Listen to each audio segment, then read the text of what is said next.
Good morning. This is a hearing of the House Energy and Commerce Oversight and Investigations Committee entitled A Continuing Investigation into the Fungal Meningitis Outbreak and Whether It Could Have Been Prevented. The subcommittee is here today because 53 people died from a pain medication manufactured by the New England Compounding Center, NECC. Those patients trusted that the steroid injected into their spine or their joints to relieve chronic pain was perfectly safe because of the confidence our nation's healthcare providers place in the Food and Drug Administration. But that drug was contaminated with fungus, a form of mold that attacks bones and nerves. More than 700 people who have received these lethal injections continue to have symptoms. Today, they are living with the unbearable horror of not knowing whether they will survive. They must spend weeks in the hospital missing work, holidays, times with families. They must take large doses of morphine to ease the pain. Each day is lived under the deadly threat of an infection that could reach their brains and kill them. This outbreak is one of the worst public health disasters in our country's history and is a terrible tragedy and an epic failure. Sadly, the Food and Drug Administration, which is supposed to protect the public, has spent its time passing blame and hiding behind judicial robes rather than taking any responsibility. At a hearing last November, Commissioner Hamburg told this committee that the FDA faced, quote, complex, unquote, issues in taking enforcement action against the New England Compounding Center. Here is the truth. This outbreak begins with NECC illegally shipping 17,000 vials of supposedly sterile drugs without patient prescriptions. The FDA insists it could not tell the difference between a corner drug store compounder who makes cough syrup for a child and a massive manufacturer illegally shipping into 23 states. This committee has discovered the agency had information that should have spurred it to act and stop this rogue outfit from continuing to operate as an illegal manufacturer of sterile medication. This outbreak is simply not complex, nor was it a surprise. They were under the nose of the FDA for a decade. The FDA field staff and FDA headquarters repeatedly received complaints about NEC's numerous transgressions. They even considered additional inspections and enforcement. 10 years of warning signs, alarm bells, and flashing red lights were ignored. Complaints from patients and nurses and pharmacists and doctors, pain clinics, hospitals, drug companies, drug distributors, and even confidential company informants. But the only healthcare entity that didn't seem worried was FDA headquarters. Ultimately, the FDA knew NECC was breaking the law but chose to do nothing. In 2007, the FDA received complaints from patients getting epidural injections of an injectable steroid manufactured by NECC. FDA knew long ago that this very NECC product hospitalized patients with meningitis-like symptoms. These complaints led to FDA's first inspection of NECC, and this time, there's no evidence that FDA even bothered to inform the state or contact the company over the issue. In 2011, a representative from the Institute of Safe Medication contacted FDA. This complaint read, quote, as a practicing pharmacist, I'm shocked that such a product would be allowed to be distributed for use in the United States. FDA officials found the product to be extremely dangerous. And they should further warn that this bag should not be directly infused to the patient. This is unbelievable. I think this is a disaster waiting to happen, unquote. After FDA headquarters approved, then rejected, sending a warning letter to Ameridos in 2009, the current director of FDA's New England District Office angrily informed other enforcement officials of the FDA, quote, I've told our investigations branch to not bother inspecting compounding pharmacies if we aren't going to act on the violations, unquote. FDA's primary mission is to protect the public health from unsafe drug products. On numerous occasions, the agency confronted a choice in dealing with NECC and Ameridos: take action to protect patients or wait. Repeatedly, the FDA made a conscious decision to do nothing.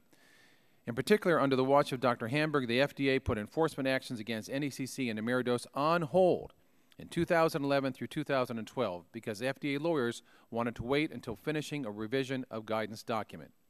During this inspection holiday, 53 people died. At the last hearing, Congressman Terry, Scalise, and I asked Dr. Hamburg where in the law it said FDA could not act. The FDA did not answer our question. We now know that there was nothing in the law that prevented the FDA from acting because in the last few weeks before this hearing, the FDA has conducted a highly visible campaign of inspections. This flurry of well-publicized activity exposes the FDA's charade. The agency cannot argue it lacked authority to inspect NECC and Ameridos, but now, after the outbreak, has the authority to conduct these inspections. No law has changed. The only change is the FDA now decided to act. During a November hearing, Dr. Lawrence Smith of the Massachusetts Department of Public Health recognized that her agency could have done things differently. She didn't hide behind ongoing investigations, lawsuits, or limited authority. Instead, she admitted that her agency had moved too slowly, that if they had acted quickly in 2012, it would have prevented about a third of the deadly drug from being shipped. She took immediate personal actions as a result of these conclusions. The hope of this committee is that we will hear admissions from the FDA that reflect decisive leadership, an admission of what went wrong internally to delay inspections, warnings, and actions. What I worry about is we'll hear more this morning of continued litany of excuses, bureaucratic talk, and blame on outside organizations. For the sake of the families of those who died and those who are still sick, we will not stop in our effort to get answers and fix this problem.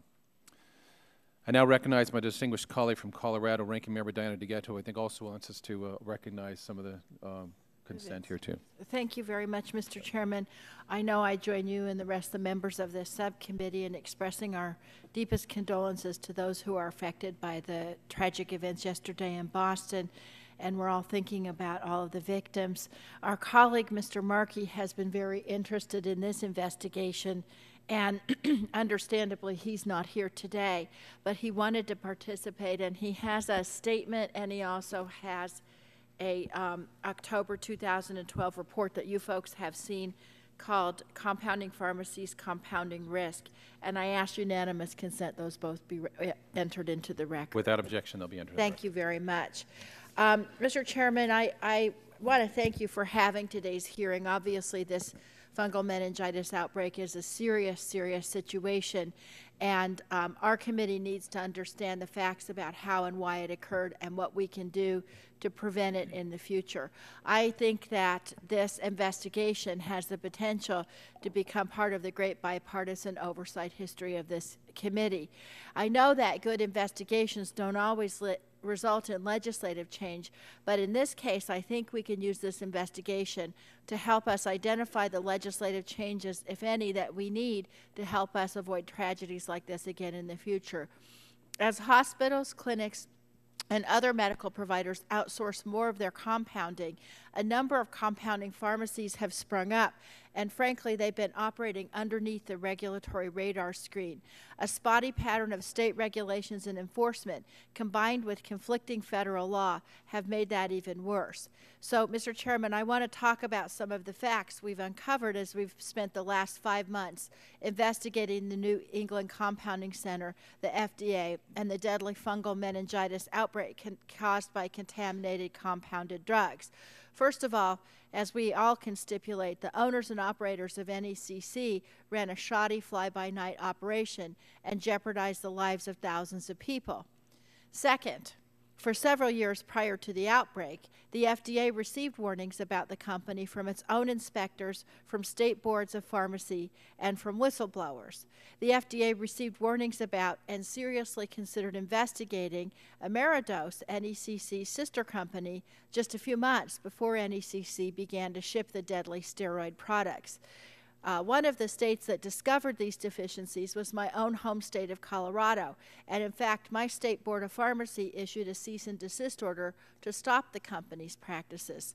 Now, I'm confident that we can all agree on these two facts from both sides of the aisle, but I also hope that we can agree on a third fact that will help explain why the FDA was unable to effectively regulate this company. Then I hope that we can act together to fix the problem. Mr. Chairman, in October 2012, this committee requested thousands of pages of document from the FDA about their interactions with NECC and their approach to regulating compounded drugs. The Democratic staff has reviewed these documents and yesterday released a supplemental memo with key findings. I'd also ask unanimous consent that this memo be made a part of the hearing record. This pattern of documents from 2002 through last year demonstrates that under 2 administrations and over 10 years, the FDA has not been aggressive enough in attempting to regulate compounding pharmacies. The question is why? It is a serious and legitimate question to ask what the agency should have been doing and could have been doing over these many years, and I know from your opening statement you intend to do just that. I also, though, look forward to hearing what specific solutions Commissioner Hamburg and the FDA believe would help them protect the American people from another outbreak, because these documents show us for a year the FDA has been grappling with a law that is broken, and we need to help fix that law and keep the American public safe. We also need to look at how court decisions impacted the FDA's ability to regulate. Mr. Chairman, you say that the FDA is hiding behind judicial robes, but in fact, court decisions are the law of the land. And what we have here in the wake of the serious meningitis outbreak is a patchwork of laws. We have 2 judicial circuits that are coming up with different decisions about the authority of the FDA, which is causing some of these compounding pharmacies, not all of them, but some of them, to resist any regulatory efforts by the FDA. As the FDA has been attempting to better regulate this situation since these issues came out, there have even been instances of compounding pharmacies refusing to provide the FDA access to records or facilities. And as we learned during our food safety investigations and some of our other investigations in this committee, if you have an allegation of little black particles in some of the vials of the pharmaceuticals, the FDA and its cooperating agencies need the ability to work fast. And if you have a company that says you can't come in here and makes the FDA go to court, that's not a speedy or a desirable resolution. And so, I'm looking forward to hearing from Commissioner Hamburg about, number one, what the agency has done to improve the situation and to improve enforcement, and number two, what the agency thinks that we need to do legislatively to fix this law so that this will never happen again. Thank you very much, Mr. Chairman. I yield back. Gentleman yields back. Now recognize the chairman of the full committee, Mr. Upton, for 5 minutes. Well, thank you, Mr. Chairman, and I thank you for convening this very important hearing on the deadly outbreak of fungal meningitis so that the committee can get answers to the question that we could not get last year. What did the FDA know about NECC and Emeritus, and what did the FDA do about it? When Commissioner Hamburg appeared before us last November, 32 innocent Americans had died. Today, the death toll stands at 53 and continues to grow. Hundreds are still sick and suffering, and an unthinkable public health disaster continues to get only worse. My home state of Michigan has been hit the hardest by fungal meningitis. According to the CDC, 15 of the 53 folks who died after receiving NECC's contaminated products are from Michigan, including 3 from my district. 259 of the 730 people who are sick and suffering from infections are from my state. And just a few weeks ago, our Attorney General Bill Schuette, former colleague, announced that he planned to convene a grand jury to investigate possible criminal charges, and I talked with him again just minutes ago. Criminal cases will rightfully examine the company's liability for this tragedy, but it is our job at this committee to also take a hard look at the agency under our jurisdiction, the FDA, and ask, did its process work? Did the agency do its job and protect the public's health? And before we get to the matter of additional authorities and new legislation, we have to ensure that the agency is going to be ready to implement them properly. It's not enough or right just to do something for the sake of doing it. We have to do something that is truly effective to prevent this from happening again. It took months for the FDA to fully cooperate and provide the necessary documents, but now we finally have them. And Commissioner Hamburg, as we look at these, many of us are troubled by what we've learned. FDA received complaint after complaint about these companies. FDA's documents paint a picture of 2 companies who appeared to be acting more like manufacturers than compounders. Doctors and other providers made complaints about the sterility of their products, and FDA district staff pushed to go back out and re-inspect those companies or take other enforcement action, but in most cases it simply didn't happen.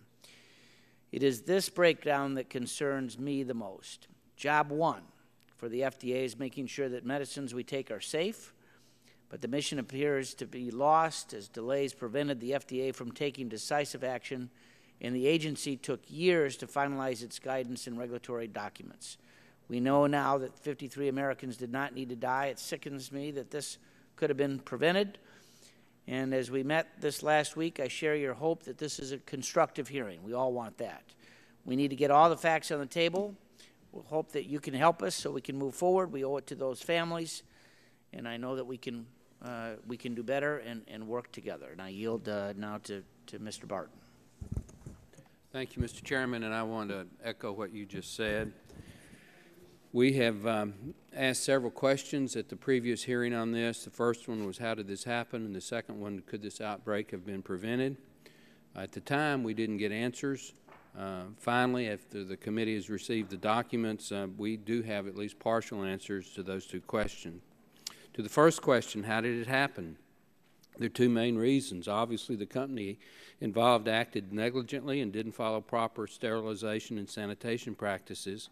But number two, the FDA, the agency responsible for protecting the public health and safety, did not act properly, did not do what it should have done, and did not act when it could have acted. In fact, it failed to take the necessary action against this company to prevent future outbreaks, even though they had evidence of serious problems dating back to 2002. The answer to the second question, could the outbreak have been prevented? I believe the answer to be yes. I believe it could have been prevented. Today we're going to have our FDA commissioner before us to explain the FDA's failure and hopefully the steps that she is intending and hopefully has taken to prevent any future actions. With that, I yield the balance of the time to Dr. Burgess. I thank the gentleman for yielding. Look, from a provider's perspective, I recognize the value of compounding pharmacy and compounding pharmacists, and that they contribute to the armamentarium of things that we can offer to our patients. But there is a vast difference between compounding a preparation of progesterone to treat a condition, or compounding a pediatric elixir for Tamiflu, and being involved in the wholesale manufacture of medicines that are shipped all over the country with no specific patient prescription thereto attached. I do have to admit, reading through this litany that has occurred, honestly, before you arrived at the agency, but also since your arrival at the agency, and it is troubling. I think the least we can do today is try to uncover those things that were impediments to getting a rapid resolution of this, and honestly, we cannot allow it to happen again, and I'll yield back. Gentleman yields back. Now recognize the ranking member of the committee, Mr. Waxman, for 5 minutes. Thank you, Mr. Chairman. I think that the comments of Chairman Upton and Mr. Barton and Mr. Burgess are right on point. This has to be a constructive investigation. We have to know what happened and how to prevent it in the future. This meningitis outbreak from compounded drugs has claimed the lives of over 50 people, sickened over 700, brought unspeakable grief upon hundreds of families, and it's one of our nation's worst public health disasters in recent memory. So we need to get to the bottom of this. Our most critical task is to answer this question: how can we prevent another NECC tragedy from occurring again? This one has happened. It's terrible. Last fall, Joyce Lovelace, who lost her husband, courageously testified before this committee, and we should heed her words. She said, "Don't just investigate, instead legislate and regulate. Put aside partisan politics, partisan philosophies, industry lobbying, and wishes of campaign contributions, and unanimously send to the White House a bill that will prevent a recurrence of these events. If you will do that, perhaps my family can take some solace in the fact that Eddie Lovelace's public service continues even after death," end quote. Well, I hope we can remember this advice during today's hearing and stay focused on our most important mission. How can we prevent a recurrence of these events? The committee received, in preparation for this hearing, over 27,000 documents from the FDA.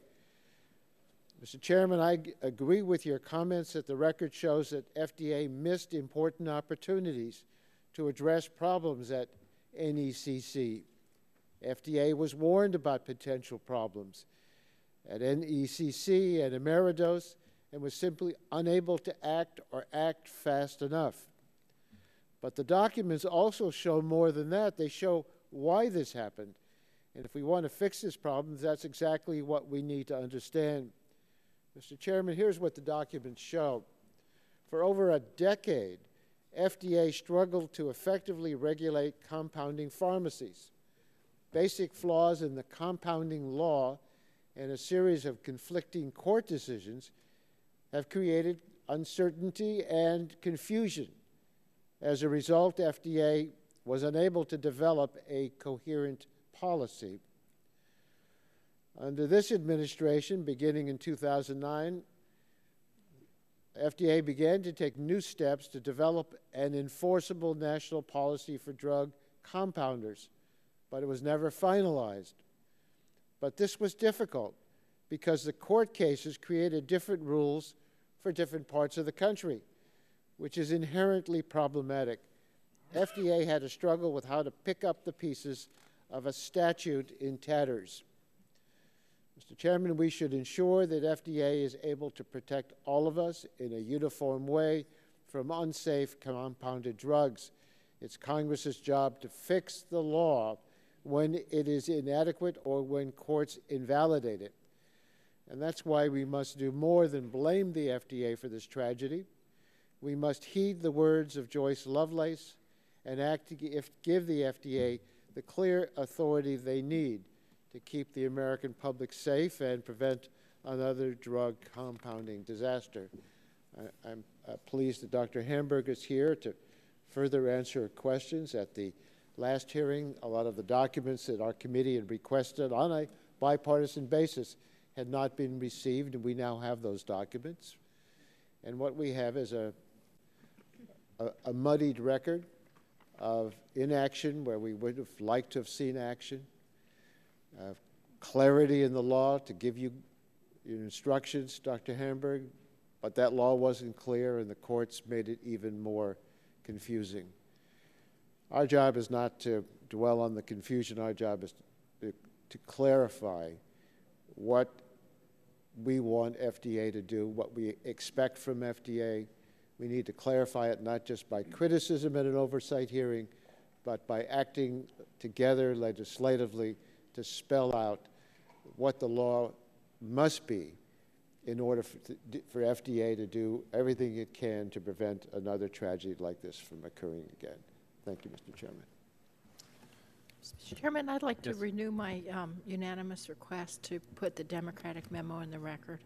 Without objection. So be it. Thank you.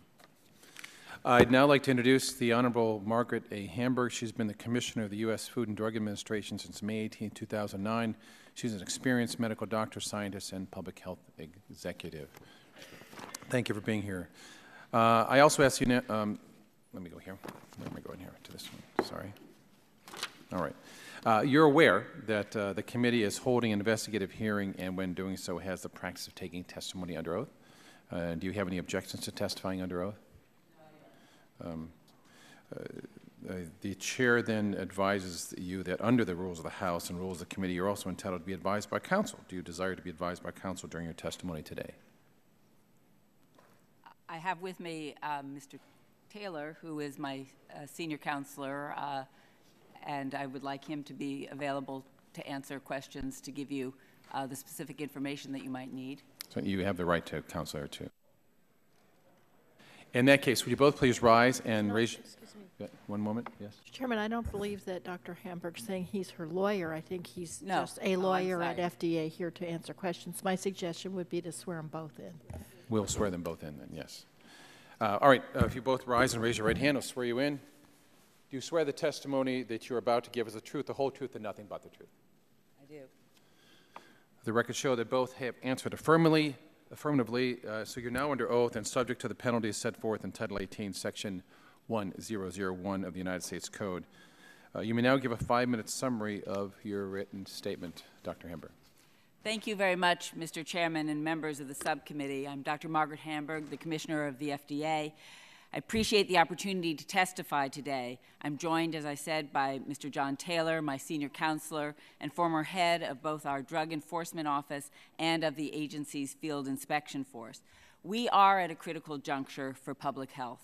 The deadly outbreak of fungal meningitis associated with a compounded medication last fall was a horrible tragedy. I speak for everyone at the FDA when I say that our hearts go out to the victims and their loved ones. While our investigation of this deadly outbreak has been a top priority, my responsibility is also to make sure that this does not happen again. In looking at the history and our role with compounding pharmacies, it is clear to me that we should have more aggressively applied existing authorities in spite of an ambiguous statute, a changing legal landscape, and continuous challenges by industry to our authorities. We are being more aggressive now. We are working with states to inspect pharmacies that we believe may present the highest risk, in addition to responding to specific complaints we may receive. Over the past few months, we've conducted over 55 such inspections. What we've seen is troubling. Serious issues, including quality concerns that have led to product recalls and practices that create risk of contamination. And these inspections have underscored our need for stronger, clearer authority to adequately protect public health. Even in light of the recent tragic events, astonishingly, some of the firms are challenging us, delaying our inspectors or denying them full access to records.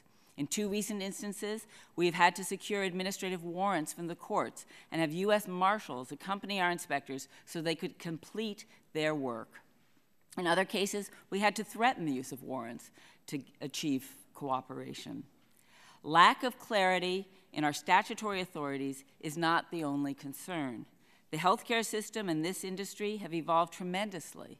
A new breed of pharmacy compounding outsourcers has outgrown the legal framework. These outsourcers produce high volumes of high-risk drugs, often for hospitals that rely on them to meet critical product needs for their patients. The tools we have under current law for regulating these firms are simply not the right fit.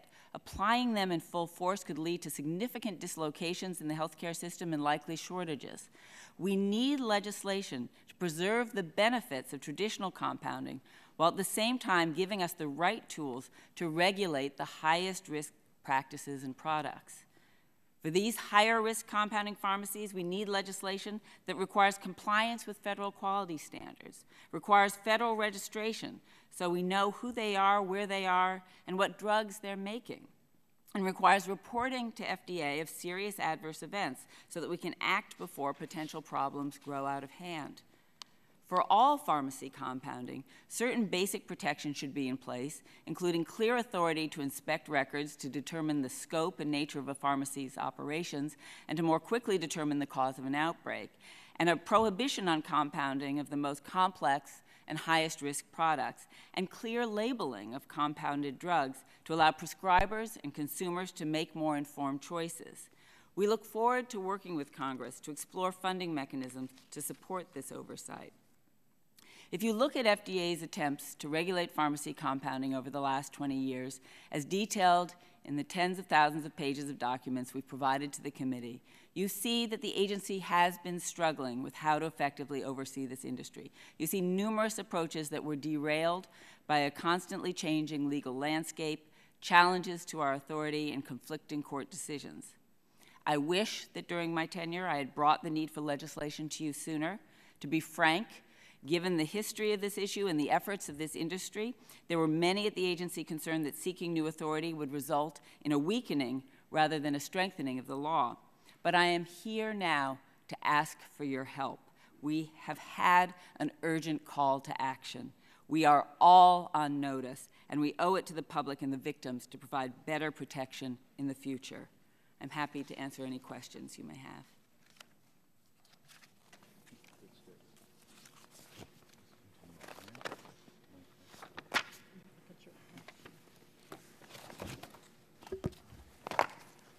I thank you for your testimony, Commissioner Hamburg.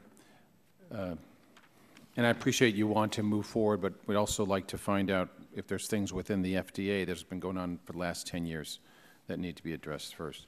So I'm assuming you accept that the buck stops with you with regard to how things are going with the FDA. Am I correct? Yes. Okay. Now, the FDA documents show that the FDA put enforcement actions against NECC and Ameridose on hold in 2011 and through 2012 and suspended all inspections of compounders because the FDA wanted to issue new guidance first. For example, on October 24th of 2011, email from a compliance officer in the FDA's district office to the district compliance branch director shows that in light of the FDA process of drafting guidance on compounding, the FDA inspectors did not immediately follow up on an informant's allegations about Ameridose. Sales people were in the clean area filling product and that Ameridose continued to repack Avastin without an FDA license. The email stated that Tamara Eli, the compounding team leader from Cedar, said quote, no compounding facility is slated to be inspected in 2012. And a September 2011 email from a compliance officer at CEDAR to others in the FDA headquarters stated, quote, plan is to reinspect Ameridose 6 months after issuance of 503A guidance, unquote. Likewise, an October 2011 memorandum from the Office of Unapproved Drugs and Labeling Compliance stated, currently we have suspended inspections of compounding facilities. We will reinstate proactive inspections based on a risk model 3 to 6 months after the finalization of the guidance to the industry. Did you personally approve of the FDA decision to delay or suspend enforcement actions or inspections of compounding facilities, or did somebody else? I was not directly involved in those decisions, but they did reflect the concern that we needed to really have a clear regulatory regime that was outlined so that we could bring the strongest and best possible cases. So were they then implemented under your knowledge? If you were not the decision maker, were they implemented under your knowledge that they were occurring? I was not aware of those decisions. Were you personally advised at any time about suspending enforcement actions against compounders back in 2011? It's important to understand that there were ongoing responses with the compounding industry when problems were brought to our attention about specific products, but that in terms of a proactive inspectional strategy, we did not have the framework in place, and we were trying to put that in place with the development of the CPG. I appreciate that, but we're trying to find out, when were you informed about the policy to suspend any enforcement actions and inspections of compounders? I regret that I was not more fully aware, but When did you find out? Do you recall? When you finally found out that there were no inspections? Do you recall when that was? I want to make clear that there were inspections of compounding facilities in reaction to specific issues that were with brought NECC before us with adulterated or other problems with products, but that there was not there was this effort going on within the agency to try to develop. I understand. I'm just trying to help focus here, because I read you quotes from emails of at least 3 different people that the inspections of NECC and Ameridose were suspended. It's an important decision. Had the FDA taken enforcement actions, conducted its own inspections, or caused the Massachusetts Board of Pharmacy to inspect, we may have been able to prevent this huge public health disaster. So when the FDA made the decision to suspend compounding enforcement in 2011, did the FDA weigh the potential public health consequences of that decision? It was not a decision to suspend all enforcement of compounding pharmacies, but I regret that we didn't do more, and I regret that I was not more directly engaged. Appreciate but that. I am now, and I really hope. So I'm still trying to find out, when did you find out that inspections of NECC were suspended? You know, I do not recall specifically, but I was not aware at that time. Was it in preparation for the hearing in the fall, or this hearing, that you finally found out that the inspections hadn't been taking place? You know, I, as commissioner, obviously am not aware of all of the inspections that we're doing. We're responsible for regulating products that come from over 300,000 different facilities. We're just asking about NECC, and I'm not getting an answer yet. But that's important, because something appears was hampered with NECC, that the information was not going to the top where the buck is supposed to stop. So, and while you're telling us that you didn't have authority to inspect, last week a flurry of publicity came out that you went to 31 different places. This was a CBS News, an interview with you. And only one of those was someone had questions about a court order. So we're still going to need to get to the answers to that. But I see my time is up, so I'm going to now recognize the ranking member, Ms. DeGette. Thank you very much, Mr. Chairman. Commissioner Hamburg, did you ever find out why they suspended these inspections while they were writing new guidance? Why couldn't they walk and chew gum at the same time? There was, I think, real concern, given the history with this issue and the repeated challenges to our authorities, that we needed to really understand, as court decisions were coming down, what were going to be the legal, what was the legal framework under which we would be taking. So they were afraid that they might not have the authority to do the inspections. Is that what you're saying?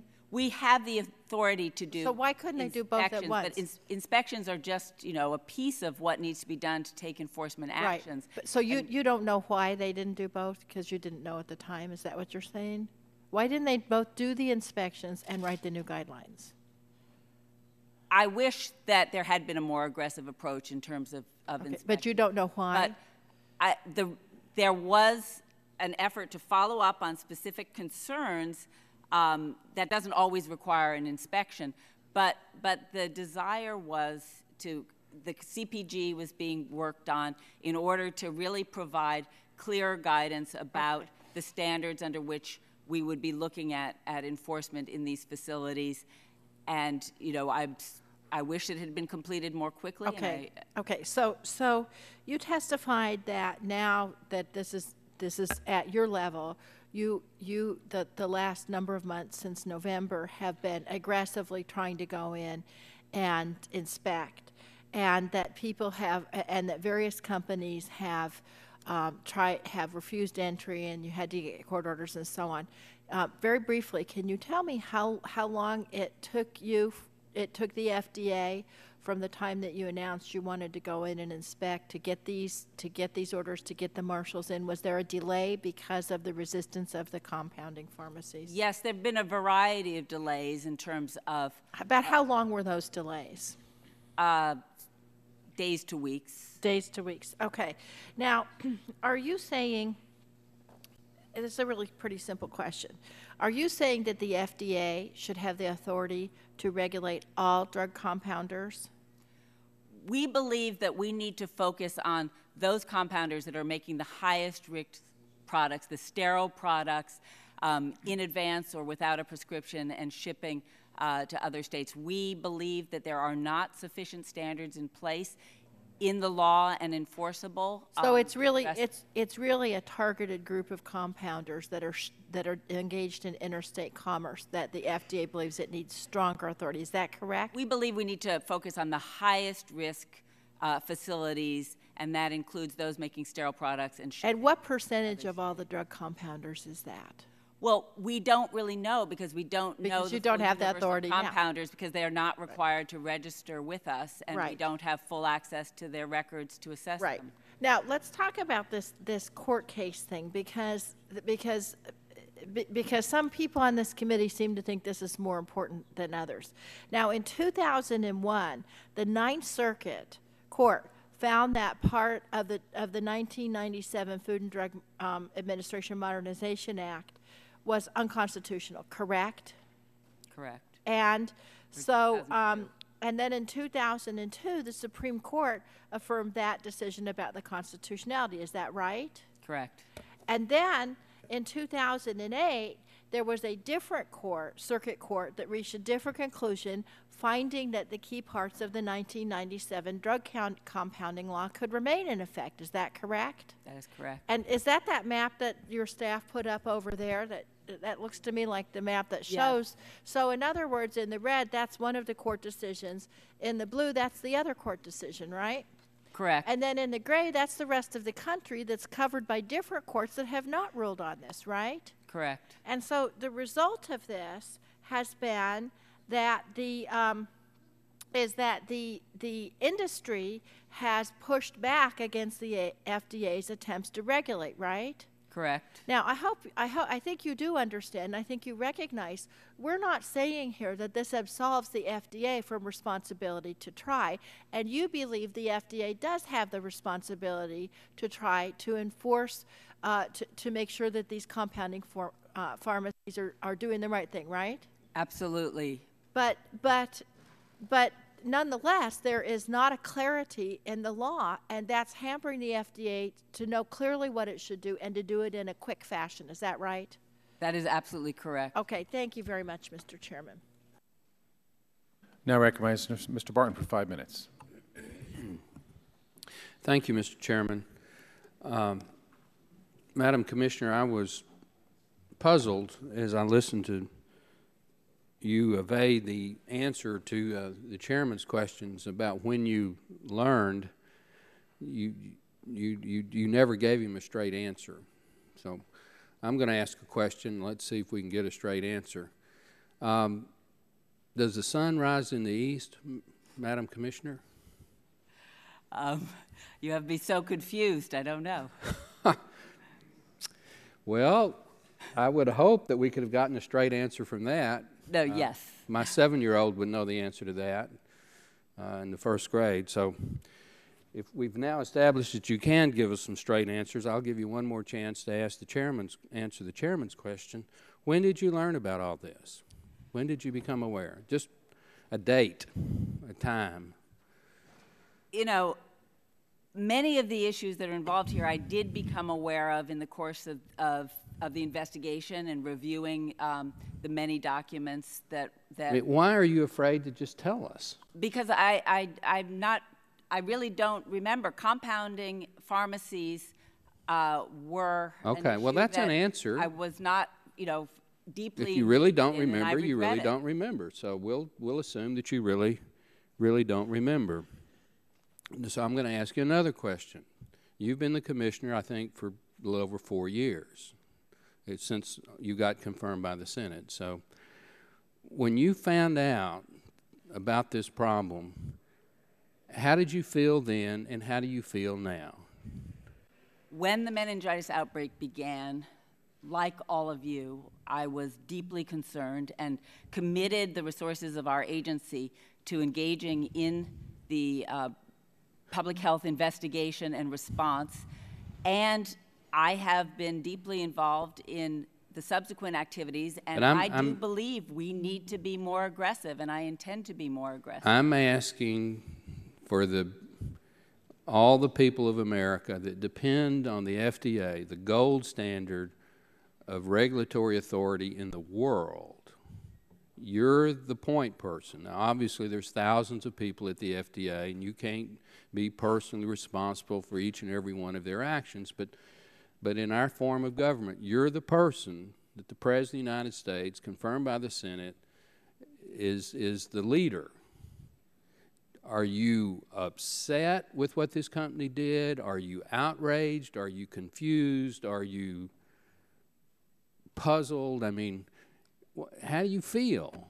I am deeply troubled, okay, and I am committed to working with all of you, with industry, and with the states in order to assure that we have the regulatory framework that we need in order to be able to best protect the health of the American people and assure the safety of these products. We do not presently have that in place, and I am worried that if we don't work together to address it, there may be future problems of this magnitude. Okay, deeply troubled and worried. Okay, I find that acceptable. Now, at our first hearing, there was a lot of ping-pong balling back and forth, whether it was a state problem, a state regulatory problem, or a federal regulatory problem, and I believe you testified that you needed more authority, and there was some ambiguity in the law, things like this. Since that time, you've shut the company down. I think there's a criminal case against the company.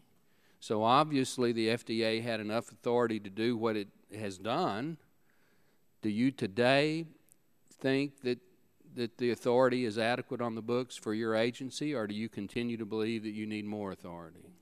My understanding that it was the state authority that was able to, the NECC was licensed by the state of Massachusetts, and it was the state authority that enabled the but my question is, knowing what you know now, do you still want this committee to give the FDA additional authority, or are you satisfied that your agency, the FDA, has sufficient authority to do its job? We definitely need additional authorities. At the present time, compounding pharmacies under existing law, despite the ambiguities and the split court decision, compounding pharmacies are not required to register with us, so we don't know who they are and what they're making. They're not required. These large compounding pharmacies that are making sterile products are not required in law to okay. So you think you need additional? Standard. My time's expired, and I have one more question that I want to ask. Do you feel that this company is typical of the average compounding pharmacy? You know, I cannot, there's an ongoing criminal investigation, as you note. I can't comment on the specifics, but there are good players and bad players out there compounding drugs. Compounding plays a critical role in our healthcare system, but we need to make sure that there are the standards in place and that FDA has the authorities to enforce those standards that will assure the quality and safety of these products, particularly these highest risk sterile products. Thank the Commissioner and thank the Chairman. Thank you. Mr. Wax was now recognized for 5 minutes. Thank you, Mr. Chairman. Dr. Hamburg, if a manufacturer wants to produce a drug, they have to go to FDA and get approval and show the drug is safe and effective. And you keep track of those manufacturers, you even inspect some of their facilities. Isn't that right? That is correct. So a compounding pharmacy can put together drugs, but they don't have to come to FDA to ask approval or even register with you to let you know that they're doing that. Isn't that correct? That is the case. They go to their states and have to let the states know, or does that depend on state law? State laws are very variable, as well as the resources for enforcement. Well, some people have said that because recently you've gone out and done inspections between February and April of this year of 30 compounding pharmacies that make sterile injectable drugs, and that there are inspections on occasion, that you have all the authority you need. Dr. Hamburg and Mr. Taylor, can you say that you have the authority to be able to comprehensively oversee and inspect this industry that can act without your approval and maybe even in occasions you don't even know who they are? No, we, as you note, don't have the authority to even know who's out there and what they're making. We don't have those uniform national standards for safe practices, good manufacturing practice, to inspect against and hold them to. They do not have to report adverse events that they might hear about to us so we can respond rapidly. This is not a system that is adequate to protect in the light of this changing healthcare system and its needs and this evolving industry. The inspections that you've done are based on what information? We determined who to inspect based on either past awareness of concerns, public information about concerns. Concerns states had brought to our attention, but we were inspecting companies that made sterile products because we view them as the highest risk. And, you know, we have certainly found considerable concerns about ongoing sterility practices, and we've also found that even in light of recent events, that companies are questioning our authorities to do full inspections and the appropriateness of the inspections. When FDA wanted to look at this NECC, the company that made the drug that has done so much harm, in December of 2006, that was before you were there, FDA sent them a warning letter highlighting a series of violations of federal law, and this company responded in part that it didn't need FDA approval before dispensing compounded medications, and further, did not operate in a manner that would subject us to FDA regulation. In other words, they were resisting FDA doing its job. They were emboldened. Didn't that make your job even tougher? Well, it certainly has made it tougher. It's made it much less effective and efficient, and I think it speaks to the reason why I'm here now really asking for the chance to work with you to put in place the systems of legal and regulatory requirements that will enable better cooperation and coordination. Now, if you find a pharmacy compounder and they're doing high-risk work and you have some suspicions that there are problems and you want to do an inspection, can you get their records? We cannot always get their records. Well, you don't have the authority to get record inspections, isn't that right? The reason I say that is that at the Senate, hearing in November, the compounding industry witness said FDA doesn't need new records inspection authority because it can access pharmacy records by getting a warrant. Mr. Taylor, what does it mean you have to go get a warrant if you want to see their records? Yeah, so it's once a refusal has occurred, what you actually have to do is put together essentially an affidavit that you would take to court explaining why you are seeking this warrant. Then an FDA employee would testify to the truth of the warrant, and then you actually have to bring it to a federal court judge. So well, let me just stop you and say, if we want you to do your job, we've got to give you the tools. We've got to make the law clear, and one ought to be you can do inspections and you can get these records and not have to go through the whole rigmarole where they want to fight you and have to go and get a warrant. Some cooperate, but some, especially those we're most suspicious of, can force you to go to court and get a warrant. Isn't that right? That's correct. Well, I hope we take that into consideration, Mr. Chairman, in addressing this question of the law that needs to be adopted by the Congress. Thank you. The gentleman yields back, and now recognize Dr. Burgess for 5 minutes. I thank the chairman for the recognition. Dr. Hamburg, as always, welcome back to our humble committee room here in the Energy and Commerce Committee. You know, I just have to say, reading through the information that was provided by your office that the staff has assembled, I mean, your staff must be some of the most frustrated people in the world, because it seems like they were always coming right up to the point where someone could pull the plug on NECC, on the New England Compounding Center, and then for whatever reason they backed off. I don't know whether they were thrown off the scent or dissuaded by your lawyers. You know, but you're a doctor, you run a public health agency. Lawyer stuff is for lawyers. We're supposed to take care of people. We're supposed to prevent this stuff from happening. And the system was blinking red for 10 years. So I appreciate that there is a newfound enthusiasm and vigilance after the end of September of 2012. Everything seems to be a pre- and post-meningitis mindset at the FDA, and I'm grateful for the work that the agency is doing now, but I just fail to understand why you could not do that same work prior to the death of 50 people. It almost defies gravity. In your own written testimony, you on the third page, beginning of the top of the page, you actually reference since the NECC outbreak, and then you go into magnesium sulfate preparation that was contaminated, apparently with no injuries. Then you talk about eye infections associated with repackaged Avastin. But that's not really new information, because the FDA had received warnings and complaints relating to the sterility of NECC's Avastin products for a long time. 2007, the FDA was repeatedly put on notice that NECC may again be experiencing problems relating to the sterility and or safety of its products. An adverse drug reaction report, which was supplied by you to our committee, so obviously it was received by the FDA, talked about just one of those eye infections that occurred after a repackaged, repurposed Avastin.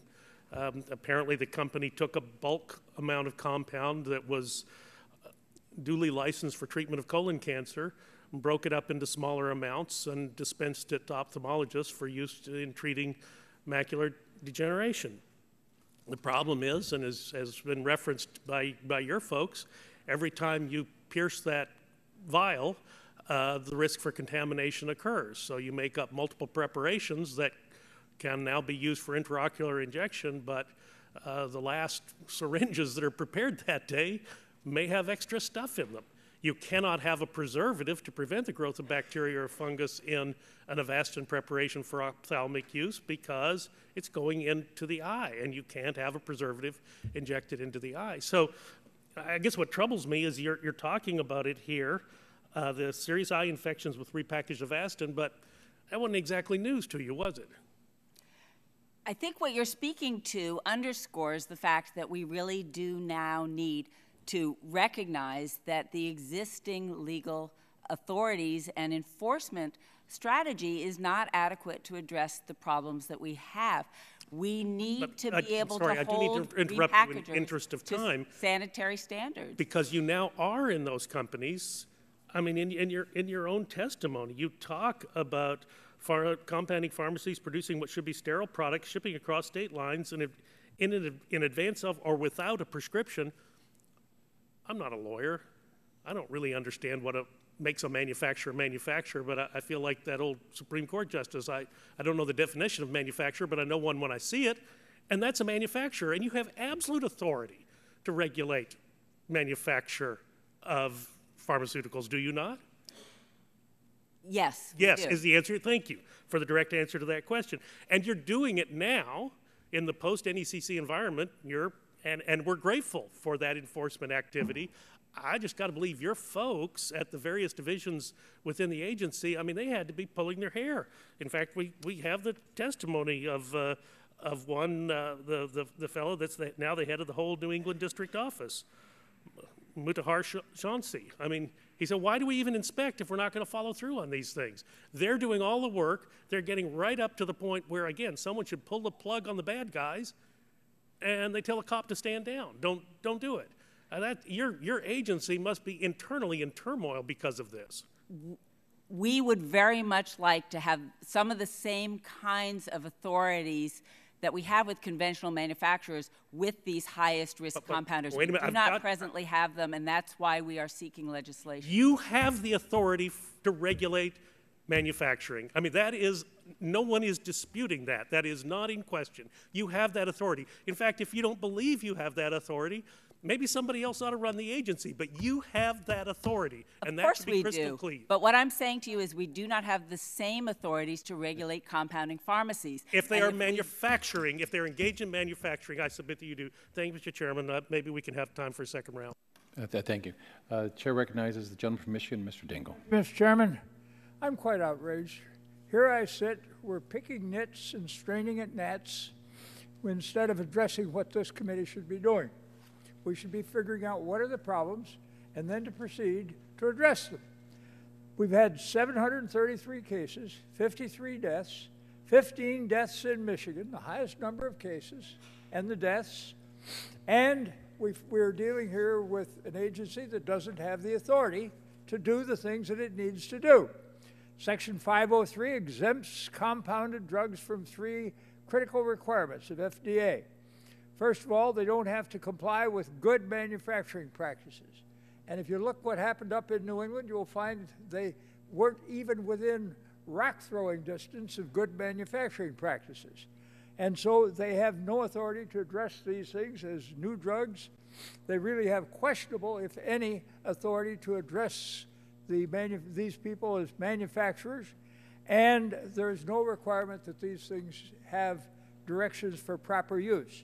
In addition to this, these people who have vigorously opposed any kind of control have not only gotten themselves statutory exemption, but they don't even have to report adverse consequences of the use of their pharmaceuticals. And here we sit picking nits about what did Food and Drug know and when did they know it. This committee should be saying, what authority do you need? And then saying, by golly, we're going to get it for you. Now, let me ask you a few questions, Madam Administrator. You've said that you don't have sufficient authority to regulate these people. Is that right? Correct. Yes. Now, since the fungal meningitis outbreak, FDA has inspected compounding pharmacies that are known to have produced sterile drugs in the past. Is this correct? That is correct. Can you explain briefly what the Food and Drug Administration found during these inspections? We have found serious lapses in sterility procedures, insufficient ventilation. I want you to submit that for the record, if you please. Now, was Food and Drug granted full access to all of the identified compounding pharmacies for inspection? Yes or no? No. Will you submit to us what it was that they did to deny you that access? Now, was Food and Drug granted full access to records by all of the identified compounding pharmacies during inspection? No. Did you encounter resistance from any of the identifying compounding pharmacies when Food and Drug arrived for inspection? Questioning of our authority, yes. All right. Now, would you please submit for the record what actually happened to you in these cases where they refused you access to the records. Now, Madam Administrator, even in light of the fungal meningitis outbreak, with 53 deaths and over 700 confirmed cases, some of these compounding pharmacies refuse to grant you access to their facility or records for inspection. Yes or no? Yes. Do you need inspection authority to effectively regulate compounding pharmacies? Yes or no? Yes, absolutely. Do you believe that the states are able or have carried out their responsibilities fully on these matters? It's very variable, but no, not in their entirety. Okay. Do you believe that FDA has clear authority to access all records when inspecting a compounding pharmacy? Yes or no? I'm sorry, could you repeat that? Do you believe that FDA has clear authority to access all records when inspecting a compounding pharmacy? Yes or no? No. Has FDA faced litigation regarding its ability to inspect records in pharmacies? Yes, we have. Do you need this authority to effectively regulate compounding pharmacies? Yes. Would these authorities help FDA to enter a compounding pharmacy without delay to conduct proactive inspections? Yes. Would these authorities assist FDA in preventing future outbreaks? Yes. Thank you, Commissioner. Now, I want to make some observations here. This committee has an important responsibility.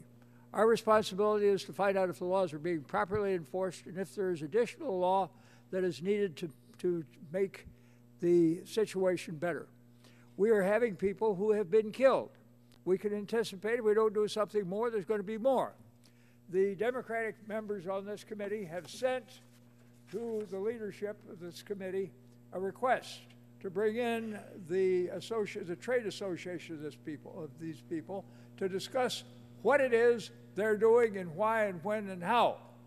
They have refused to assist and cooperate with Food and Drug. They have gone further, and they have instructed their members as how to obfuscate, delay, and to refuse to comply. We have a nasty situation on our hands. Let's get down to addressing the problem that is before us. Let's haul the right people in. Let's get the right kind of legislation drafted. Let's get the proper testimony, and let's move forward. Thank you, Mr. Chairman. Thank you, gentlemen. By the way, Chairman Dingell has asked for a number of documents for the record, and at the last hearing in November, a number of members also asked for documents. We haven't received those yet, so I'd like to expect those records by the 19th of April to have answers to those questions. The 19th of April. For the record. Friday.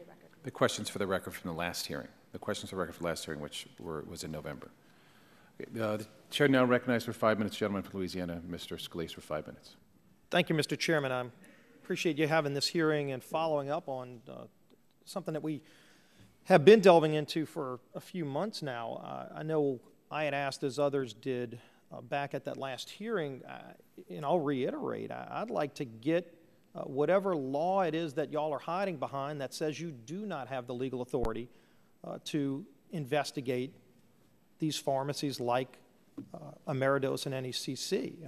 I don't know why we haven't gotten it in the months since our hearing, but can you get us whatever it is that legally you're hiding behind that you say prevented you from doing the proper investigation, things that you're saying you need to change the law now? Well, if you need to change the law now, then clearly you're hiding behind some section of law that you think doesn't allow you to do it today. Can you get us that information? I can certainly get you relevant law. I would just like to underscore that it is not just the FDA that is concerned about the ambiguity in the law. This has been a serious issue for a long time, going back to when it was first enacted, the Statute 503A to the Food, Drug, and Cosmetic Act, when David Kessler sat before a committee and said that he was concerned that the law was going to create loopholes that would enable compounding pharmacies. But did you just say earlier in your testimony that you've gone and investigated over 50 of these pharmacies since the outbreak? Because we've been able to go in and investigate, or well, if you've been able to investigate, does not mean that we have the full authorities. So you're investigating without legal authority now? Is that what you think you're doing? We have the authority to go in, as Congressman Dingell just indicated. We don't have the full authorities we need in order to do the full inspection. Well, let me ask you this, and we don't know who they are. We're limited on time. I apologize, but if we can first put up, there is a chart that documents complaints that have been filed for months and months prior to the deaths that y'all were receiving, FDA was getting complaints about this facility, not in general, but about this facility. Now, I don't know what y'all were doing about it back then, but if you were claiming you didn't have the legal authority to do it, and yet you're getting these complaints, did you at least pick up the phone and call the state of Massachusetts and ask them to use their legal authority to investigate? Mr. Chairman, I'd have to ask, does the witness have a list of those complaints? Because I certainly can't Well, read it do you from here. do you know about those complaints? I'll ask the commissioner. They were those complaints. We got them because we got them from the FDA. Do you know that they were out? I am aware that there were complaints. Okay, so did y'all pick up the phone and call the state of Massachusetts? We have made an effort to follow up. Did you during the time prior to the 53 deaths, you're getting flooded with complaints from people saying this place is unsafe, it's highly questionable what they're doing. Did you at some point, when you said in your own decision-making process that you didn't think you had the legal authority to go in and check them out, did you at least pick up the phone and say, no, I want to be protect clear. public health, call Massachusetts? I did not say we don't have authority. We have authority that is not adequate to fully regulate the industry then why now didn't and you in pick the up the phone and future. call somebody who did? If in your opinion you were concerned about your question on authority, why didn't you call Massachusetts, or did you call Massachusetts prior to the deaths occurring? Yes, I mean, that's a yes or no question. Others have worked. We worked with Massachusetts, and we've worked Did with you other call the states state of Massachusetts and forward the complaints and say, look, there's a real serious question about this company in your state. We're not sure if we can go in. Y'all ought to go in because you have the legal authority. Did you make that call? Did you pass that information on? I have yes or no? said that We're running out do of not time believe that our response to the compounding industry and specific issues that So did you forward any of these complaints? And this is a yes or no question. Did you forward any of these complaints to the state of Massachusetts prior to the deaths? Any of them? In many instances, yes or we're no? working with the states. Did you forward the complaints? Yes or no? I can't speak to. I don't know what complaints you're referring know? to, but in many instances, yes, we work. Yes, you did. Around. I don't know what. Did you send the complaints? Yes or no? And I'm only trying to pressure. I mean, you were happy to answer Mr. Dingell's questions. Yes or no? I've got 40 seconds left. Did you forward any of these complaints that you got to the state of Massachusetts? Yes or no? We discussed complaints with. Yes or no? We did inspections. Can you answer this in a yes or no fashion? Are you evading? I can't speak. Let me ask you this. I went to your website. This is right now live. Your website commissioner's page says that it's your mission to find novel, quote, novel ways to prevent illness and promote public health and be transparent in explaining our decision making, says Dr. Hamburg. That's you. You are not, number one, you did not find novel ways to protect public health, and you're not right now being transparent in explaining your decision-making process. So you're failing in your mission. So I'll at least ask you this, maybe you can answer. I'm not Has anybody at FDA been held accountable for the 53 deaths that occurred? Anybody? You know, we are working hard both in responding. Has anyone been held accountable? Yes or no? Or do you not know?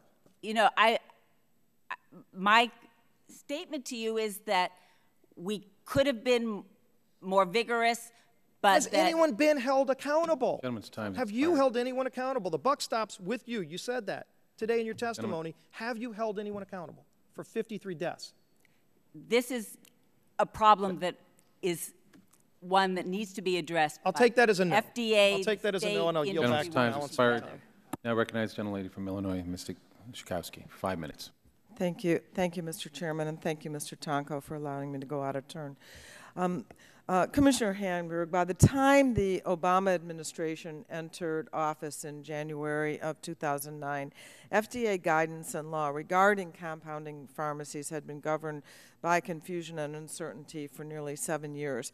In May 2009, top FDA officials met with the acting commissioner, your predecessor, to resolve the issue of unregulated compounding pharmacies. I want to ask you about a document that the FDA gave to the committee. You can find it at tab 45. It's a written summary of a meeting that occurred on May 12, 2009. This summary of the meeting noted that, quote, unregulated compounding raises significant public health concerns. FDA has seen numerous examples of serious patient injury and death caused by improper compounding, unquote. At this meeting, the recommended path forward was to seek legislation amending Section 503A to enhance FDA's oversight of compounded drugs, much, I guess, like you are saying now, to do that. But this document also lists a disadvantage of that legislative approach, and the summary stated, the legislative process will be time and resource intensive, and the compounding community will actively oppose the changes that we seek. They have a very effective grassroots organization that will make it difficult for us to achieve our legislative ends.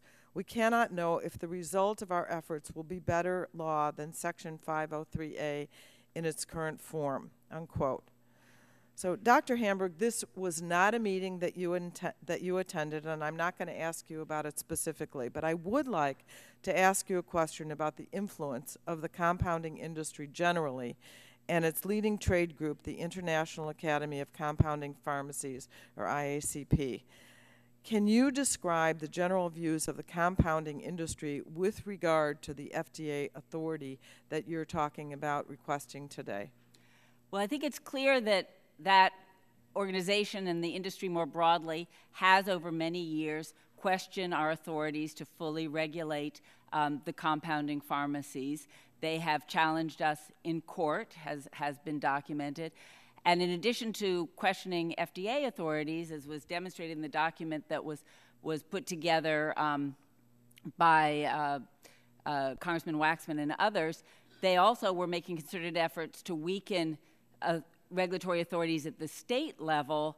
And I think that this was, even while recognizing that this could lead to some serious concerns, and certainly it has made our ability to regulate this industry much more challenging. It has required much more complexity in terms of the actions we can take and the resources required to take those actions. And it has certainly also thwarted earlier efforts at legislation. In 2007, Senator Kennedy, Burr, and Roberts proposed some legislation that would have strengthened the FDA role and clarified some of these issues, and industry was up on the Hill lobbying intensively, and that legislation was never introduced, and I don't believe there was anything on the Hill, the House side either.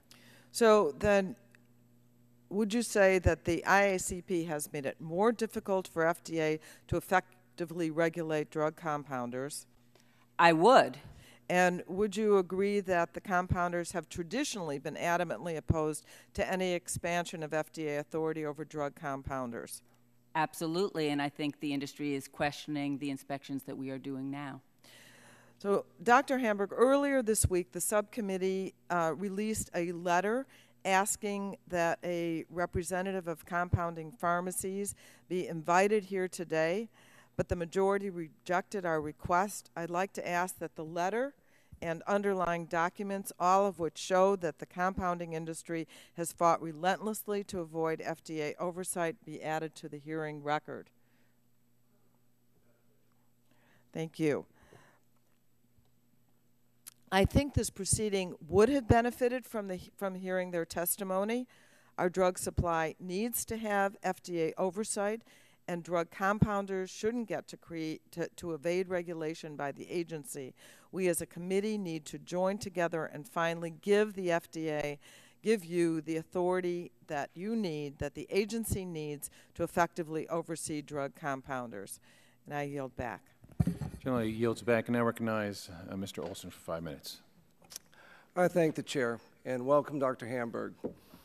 As you know, ma'am, one of my duties as an elected representative of the people of Texas 22 is to provide oversight and investigate the executive branch to ensure that they comply with the Constitution and the laws.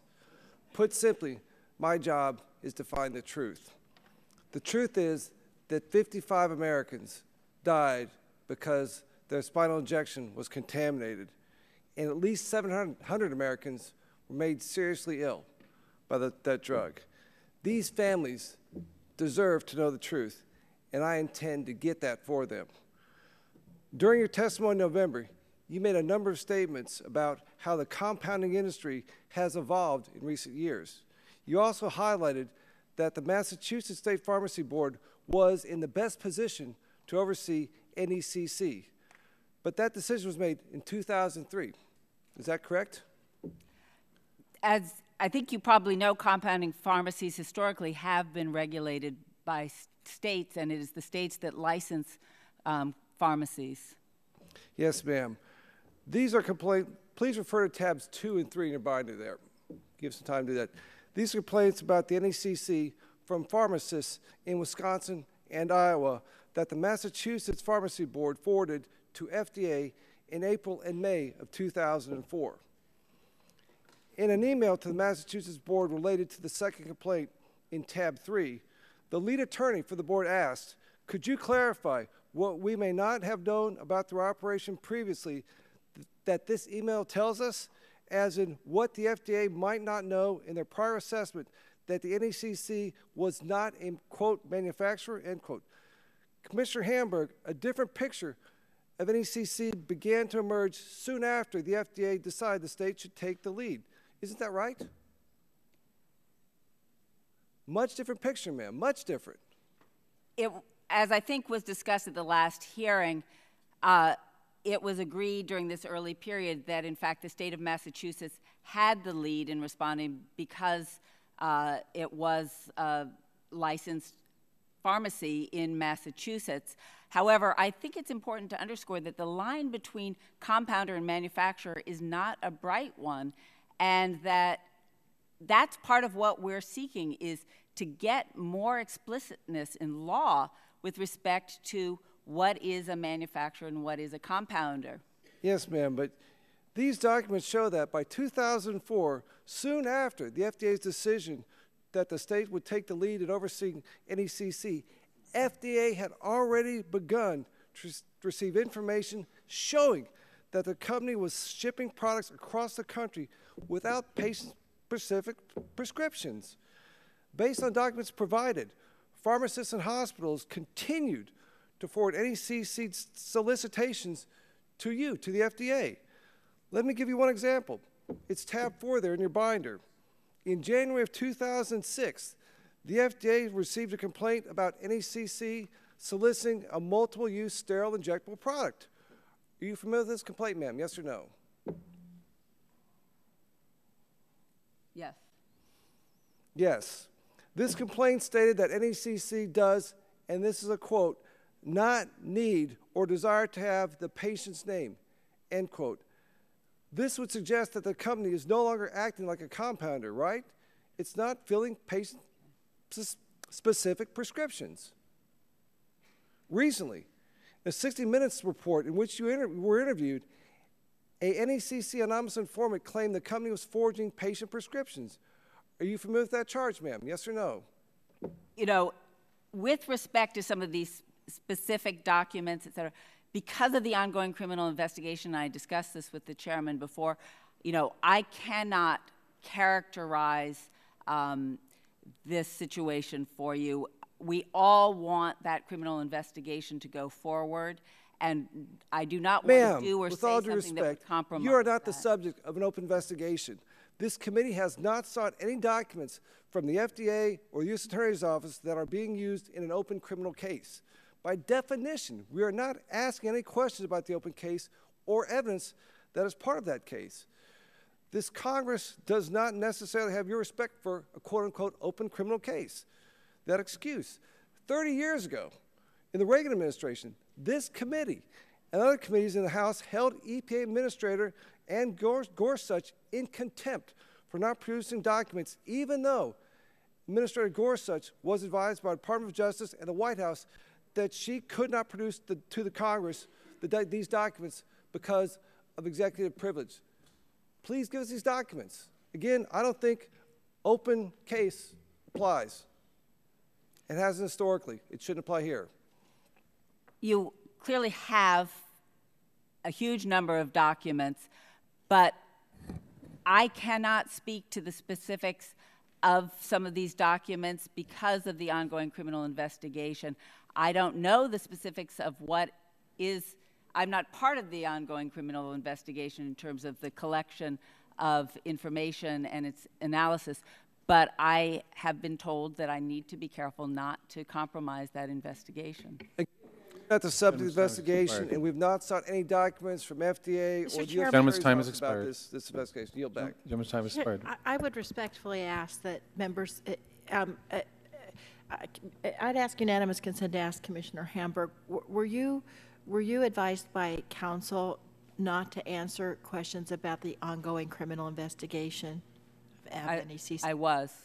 And so, Mr. Chairman, I would ask members not to ask those, if she's been advised by counsel not to do that. I don't want to hurt a criminal investigation of a company that has killed 55 people and sickened hundreds more, and I'm going to assume no one else does. Well, I'm assuming you'll be able to show us a letter of from the Attorney General or someone's office saying you cannot speak to certain subjects here, so we know exactly where you can and cannot. Can you show us some documentation? Well, I don't have such a letter, but I was advised that I should be very careful about not compromising the criminal investigation, and I think we all share that concern. None of us want to imperil the important criminal investigation that's ongoing. Appreciate that. We'll make sure we ask questions relevant to what you did and didn't do and what the FDA is responsible for in this.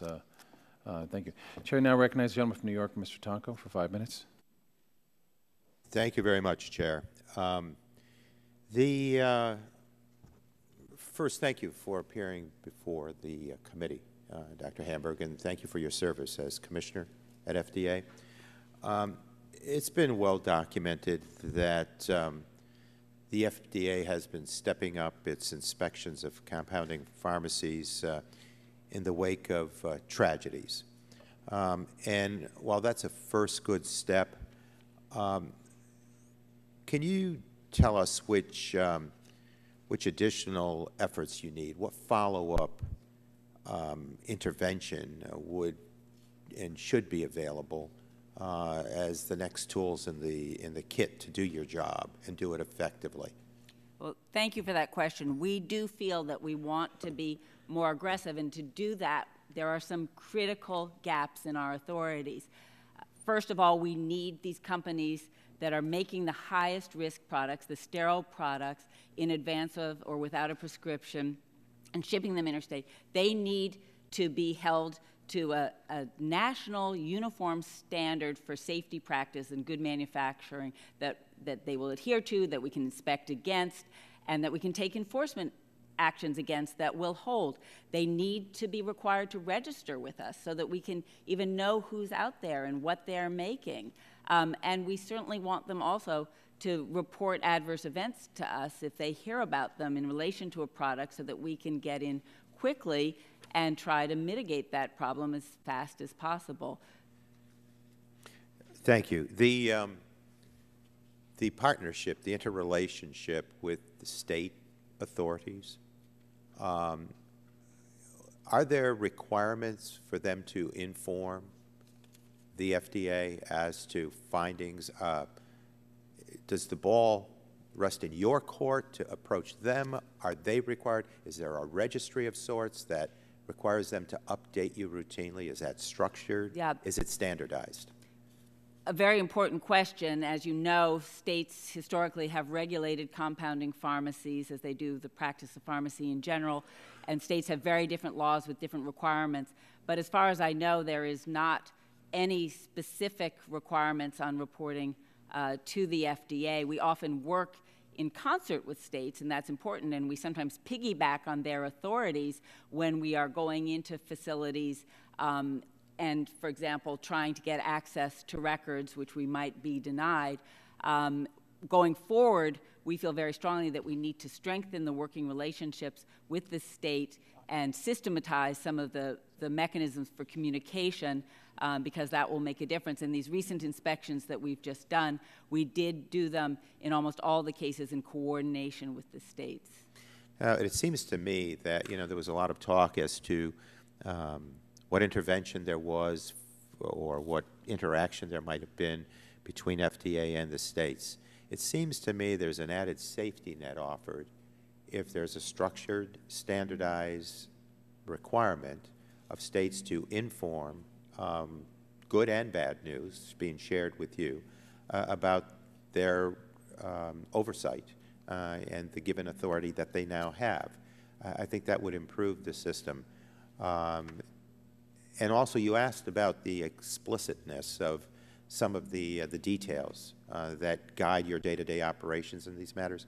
Are there other things you would bring to this committee's attention that would be useful and provide for perhaps more public safety here and consumer protection? Well, I think, what is just abundantly clear, and it's demonstrated in the documents that we've given to you, is that we have been compromised in our ability to provide the full and aggressive enforcement that I think is necessary to protect the health of the American people, that we have an ambiguous statute. We have a statute that is complicated by differing court opinions that reflect the ambiguity, that even federal courts can't agree about what the law is and how it should be applied. And that just is not a system that serves anyone, and that's overlaid on the fact that all of the states have different laws and practices. So we do not have the kind of strong regulatory system that really can assure safety and get patients the products that they need.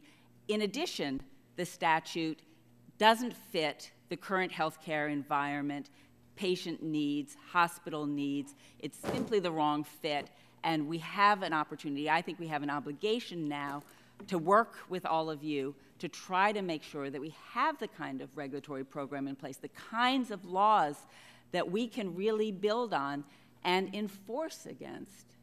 Well, I appreciate that effort, and I would hope that we gather this information and go forward and do the work that's essential to respond to, in the aftermath of these tragedies, to the needs of the general public. So thank you again for your information here today.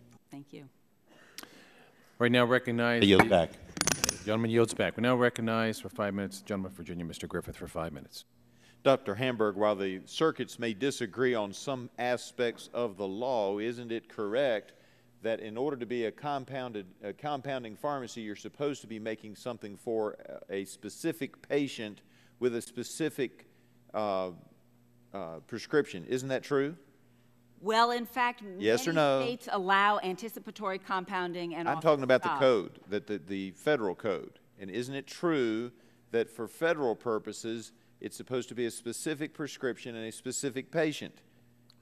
Yes. That is. All right, now let's move on to the sister company of NECC, Ameridose, because they also had problems, and you all received, FDA received information about those problems at Ameridose in 2009, 2010, 2011 from internal company sources. Isn't that correct, yes or no? That is correct. And the concerns that were raised related to the safety of the products and practices at Ameridose, but also the company's management. Isn't that also correct? Yes. And isn't it correct that you all were alerted by the folks in Ohio that there was actually a question that they didn't have these prescriptions for individual patients, but in fact were manufacturers, and Ohio was asking you all to look into this and trying to decide whether they were going to issue a cease and desist letter? Isn't that also correct? You know, again, I apologize, but we are getting into the area of an ongoing investigation, and I'm asking you if it's a fact, whether you gave information to this committee, and I want it out there in the public so everybody out in the United States knows, you all received information. I'm not asking you whether it was true or not, but you received information from the state of Ohio that they felt like what they were looking at with Ameridose was a manufacturer, not a prescriber. Isn't that correct? Excuse me, not a compounder, because they didn't have specific prescriptions. You received that information, yes or no? You know, I actually cannot speak to that specific document. So you were unaware that this information had come to the attention of the FDA, that Ohio was very concerned about this?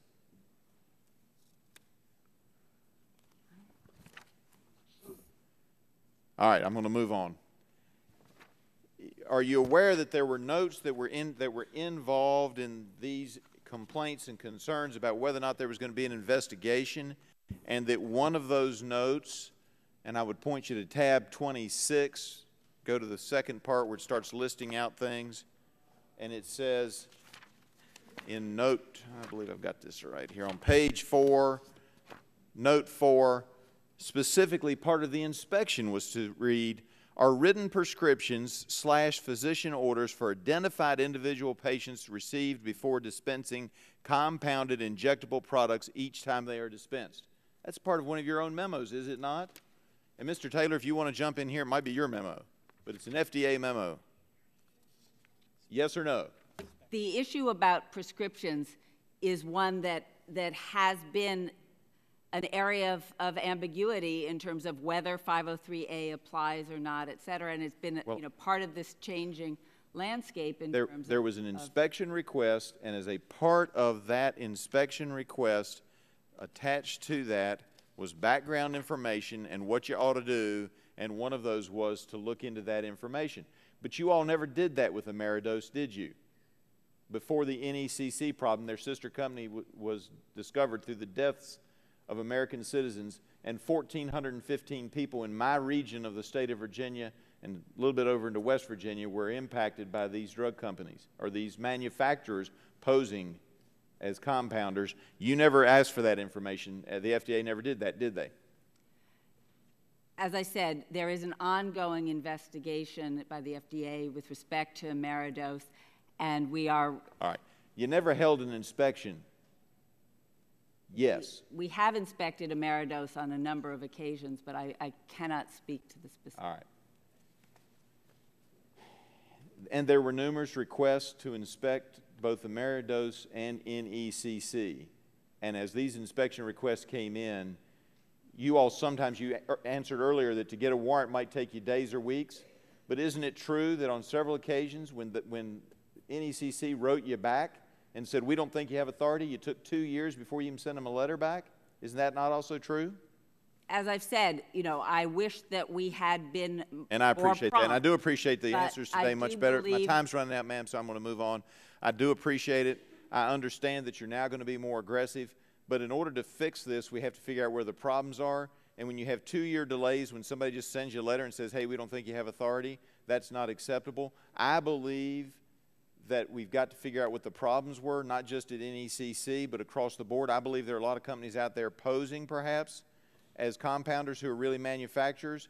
And I think if you insisted on the requirement that there be a prescription for a specific patient or that the compound be made for a specific patient, like it was for my son on one occasion, then we wouldn't have had this problem in the first place, and I think you all failed the American people. Gentleman yields back. Now recognize the gentleman from Texas, Mr. Green, for 5 minutes. Thank you, Mr. Chairman. And again, thank you, Dr. Hamburg, for coming back. And I remember the hearing that we had earlier, and I have to admit, having been on the committee for a long time, I didn't think the FDA was something we could be proud of then, because of what my colleagues on the other side have talked about.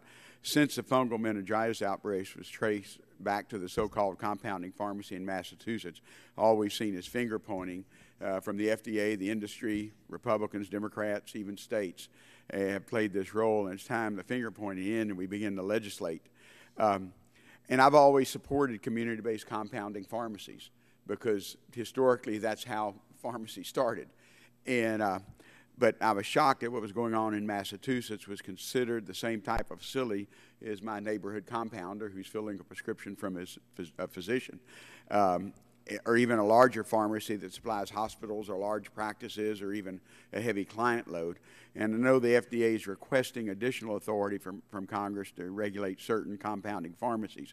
I also know that that was your testimony previously, but in the meantime, you've been able to open up that investigation. So you can see why from our side of this, it looks like maybe the FDA did have some authority and just didn't use it. But I also know that if in a legal situation, you probably need some background or some support based on changing the law. But I don't want you not doing what you're doing right now, and I know you've opened some investigations. So somewhere along the way, one of your attorneys said, we can do this now. And I guess they didn't tell you that 2 years ago or whenever. Is that correct? I want to be clear that I never said we didn't have authorities. I said our authorities were limited, and we are determined to be as aggressive as possible using our current authorities, but they are not adequate to provide the American people with the safety protections that they need. And our current round of inspections are, I think, underscoring that fact, that we cannot have an inspectional system and a regulatory regime where the very players that are at the center of the questions don't even have to register with us, don't even have to let us know what and I agree, but what the FDA is requesting the authority is it over all compounders, including the ones who are not regularly regulated by the states, particularly like a local compounding pharmacist who just does prescriptions. Does the FDA want to get into that, or do you want to look at the manufacturing and only go across state lines? Traditional compounding of the corner pharmacy type you're describing, I think, has a very important role in our healthcare system, and we all recognize that. We are concerned about this evolving new hybrid of compounding pharmacy that is making sterile, high-risk products in advance of or without a prescription and selling across state lines. We do believe we need new authorities in order to adequately regulate them. Again, they provide an important service to our healthcare system. Hospitals depend on the products that they make, and if done right, they can make those products safe. That's one of my concerns, and I'm going to run out of time, and you know our time limits. As we write legislation, we should keep in mind that your intent is to try to keep the compounding pharmacies in that's locally in the domain of state regulators. But for example, in Texas, we have a great medical center in Houston, and I'm assuming they have a contract with some type of compounding company that, whether it's across state lines or not, that they may work with, but that compounding company is using prescriptions from this medical center or this hospital system or this practice of doctors. You don't intend to go as far as for someone that has a prescription from either a group of doctors to a compounding pharmacist. We appreciate the tradition and the importance of traditional compounding. We do think that there are some requirements that should apply to all compounders, big or small, traditional, non-traditional. For example, there are certain products that probably should not be compounded by pharmacies no matter what. They should be made by manufacturers with a new drug approval process to assure safety and efficacy. Products that are complex and involve, hard to deliver kinds of mechanisms, et cetera. We also believe that FDA approved commercially available drugs. Okay. I hate to cut you off, but I want to give you a chance to ask a question. This additional inspections that you're doing now, or the additional authority, does the FDA have the capacity to expand on that, considering the funding flow that you already have? Are you going to be able to find the money to do that, even if Congress continues with sequestration, which looks like we are, but also with the current appropriations process? It's an enormous concern in terms of the expansion of responsibilities. Already we are responsible for overseeing some 5,600 conventional manufacturers. It's estimated there are about 28,000 compounding pharmacies overall, probably 7,500 or so specialty pharmacists, and about 3,000 that are doing sterile compounding. Mr. Chairman, I'm out of time, and I understand. I have one more question I'd like to submit. If we could submit a question, particularly dealing with the Texas, an incident in Texas but I'd like to submit that to her if we'll have permission to do that. Yes, and we probably are going to be doing a second round, too. If you're still here, you can ask that directly. Okay, if we do a second round, I'll be back. Okay. Now recognize the gentleman from Ohio, Mr. Johnson, for 5 minutes. Thank you, Mr. Chairman. Ms. Hamburg, you said in a response to our colleague, Mr. Tonko, a little while ago, that you want compounding pharmacies to report adverse events so we can mitigate them as fast as possible. Would you please explain briefly, what is an adverse event report? An adverse event report is when someone submits to the FDA a concern about a product. It doesn't mean that actually there is a legitimate or ultimately verified concern, but it is that there seems to have been some negative reaction associated with a product. Okay. Well, the FDA made a decision in 2011 to suspend inspections of compounding pharmacies until the agency could issue guidance on compounding and manufacturing, right? That's what you've testified to thus far. Yeah. That's a yes. Yes. Correct?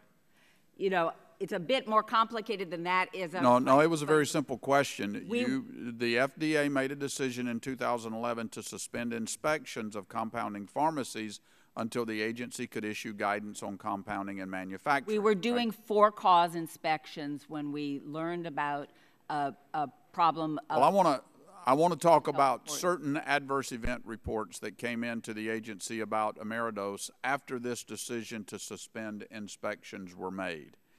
The agency produced these reports to us, but didn't produce any documents showing how the agency responded to them. So let me run through them. They're located, the complaints are located in your binder starting at tab 40. We know that the FDA didn't conduct any inspections of Ameridose from 2011 until the outbreak. Is that accurate? Is that correct? After 2011, I do not believe we did an inspection. Okay. I want to determine what the FDA did with these reports, including sharing the information with the state or investigating them. On November 17, 2011, FDA received an adverse event report associated with 3 pregnant women in labor having to have C-section since the epidural injections of an Ameridose-made fentanyl product were not working. Did the FDA take any action on that adverse event report? My understanding is that we were in there inspecting. We did. No, I'm not asking if you were in there inspecting. I asked, did the FDA take any action on that adverse event report? You testified earlier that you want to mitigate them as fast as possible. So these have a sense of urgency to them, in your own opinion. Did the FDA take any action on that report that came in on November 17th? I can't speak to. Would you get that back to the record? I will get back to okay. On January 24th, 2012, FDA received an adverse event report associated with Ameridose-made fentanyl injections. This time, the complaint related to confusing labeling, resulting in 2 near misses, where nurses had stated that they almost gave their patients 100 milligrams instead of 50 milligrams. What action did the FDA take in that case? I would like to get back to you on that. Okay, submit that one for the record as well, please. Can I have your commitment on that? To submit that one to the record? Yes. Okay. The next day, on January 25th, 2012, FDA received an adverse event report involving an Ameridose-made heparin 4 bags that a hospital administered to patients, only for the hospital staff to determine after several tests that the bags contained no heparin. What did the FDA respond to that adverse event report?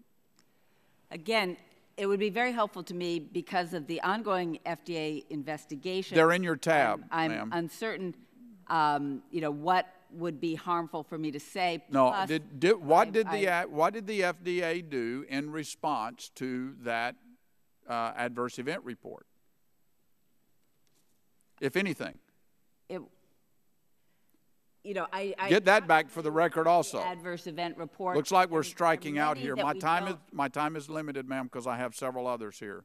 Yeah. On March 12th, 2012, the FDA received another adverse event report involving potency issues with Ameridose-made fentanyl products at tab 43. Any response by the FDA? I would like to get back to you because I would appreciate that. Respond to Less than 2 weeks later, on March 23rd, 2012, the FDA received yet another report involving another hospital close call associated with confusing Ameridose labeling. That's at tab 44. I'm out of time, so I'll ask you to get me responses back, the committee responses back on all of those, please. Gentleman yields back. Chair now recognizes Mr. Long of Missouri for 5 minutes.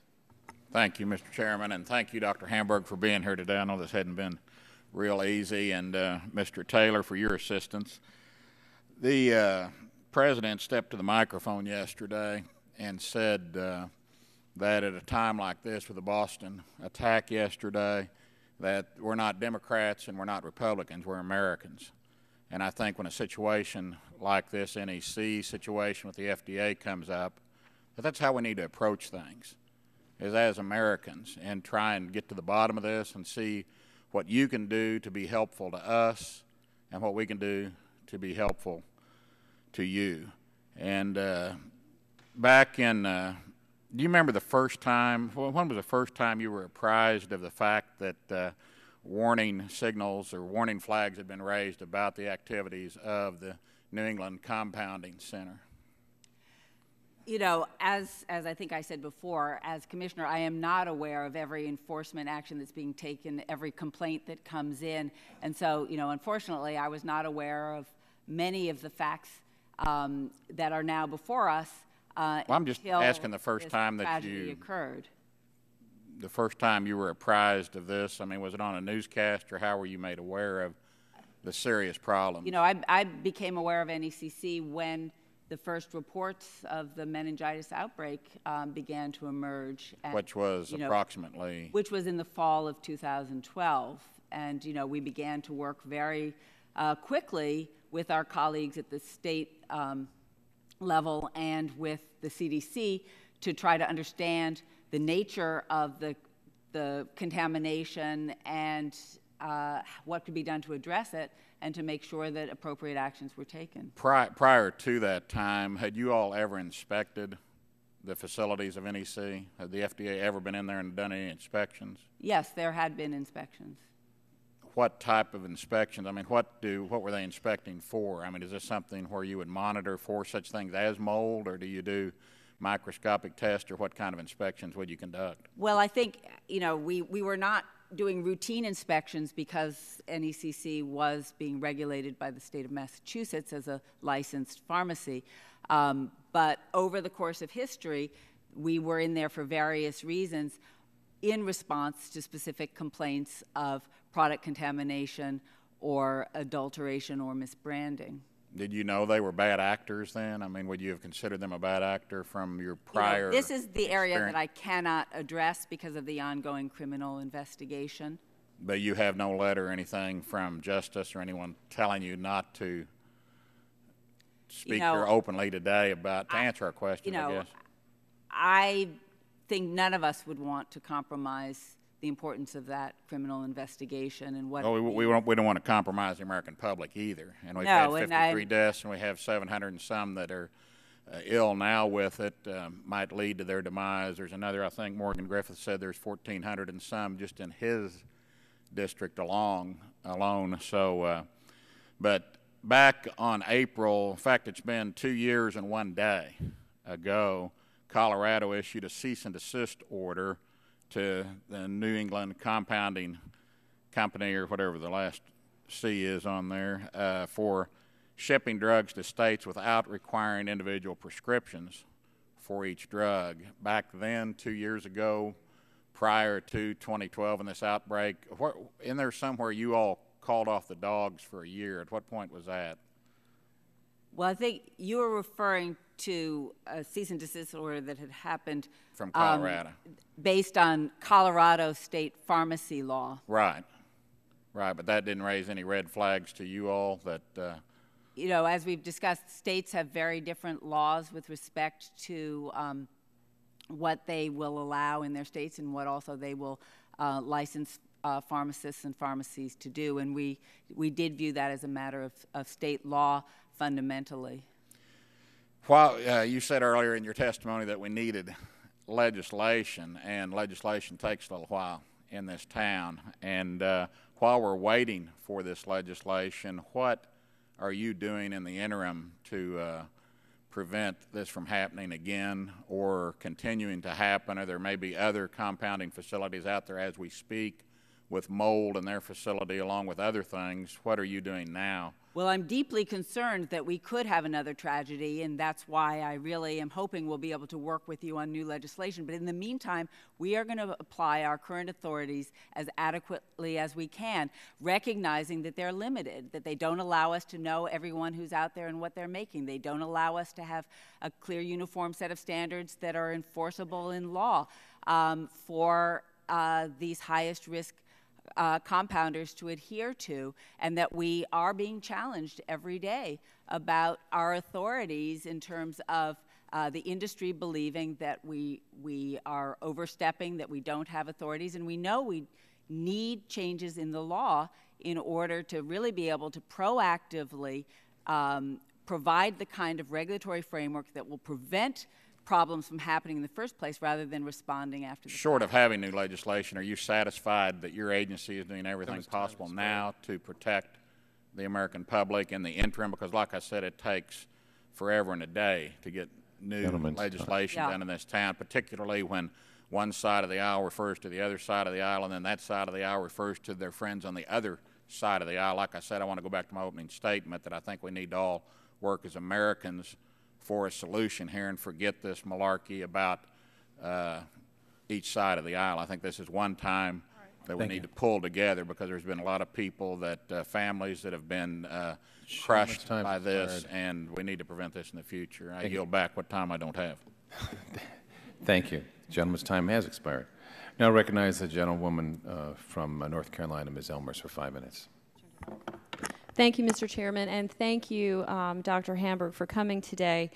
I do have many questions, but most importantly, I'd like to say that I'm incredibly confused by your testimony, and because I'm confused, I would like to try to break this down into very, very simple terms, and I'd like for you to answer as if you were answering to one of the 53 families who are now without their loved one as a result of these actions that have taken place. You continuously contradict yourself on what the FDA knew, what the FDA did not know, what the FDA passed on to the state, what the FDA did not pass on to the state, and then when you find yourself in a corner, you say that you cannot respond because of the ongoing criminal investigation. So let's try to get to the bottom of it in very simple terms. Because there again, 1 minute you were going in for inspections, and then the next minute you were not going in for inspections. 1 minute you understand that there were complaints filed, and then the next moment you did not know that there were complaints filed. I don't understand how we can get to the bottom of this situation. And furthermore, I would like to say that I don't understand how more legislation and regulation and authority is going to help this situation when the FDA did not apply what they already had. That seems to be very confusing to me, because the authority that was there, the authority that you had to share information with the state, obviously did not take place. Were there complaints that the FDA received shared with the state? Yes or no? In some cases, but what you asked me to speak to the family. There are a number of incidents of complaint there from, I think, starting in 2002 all the way to 2012.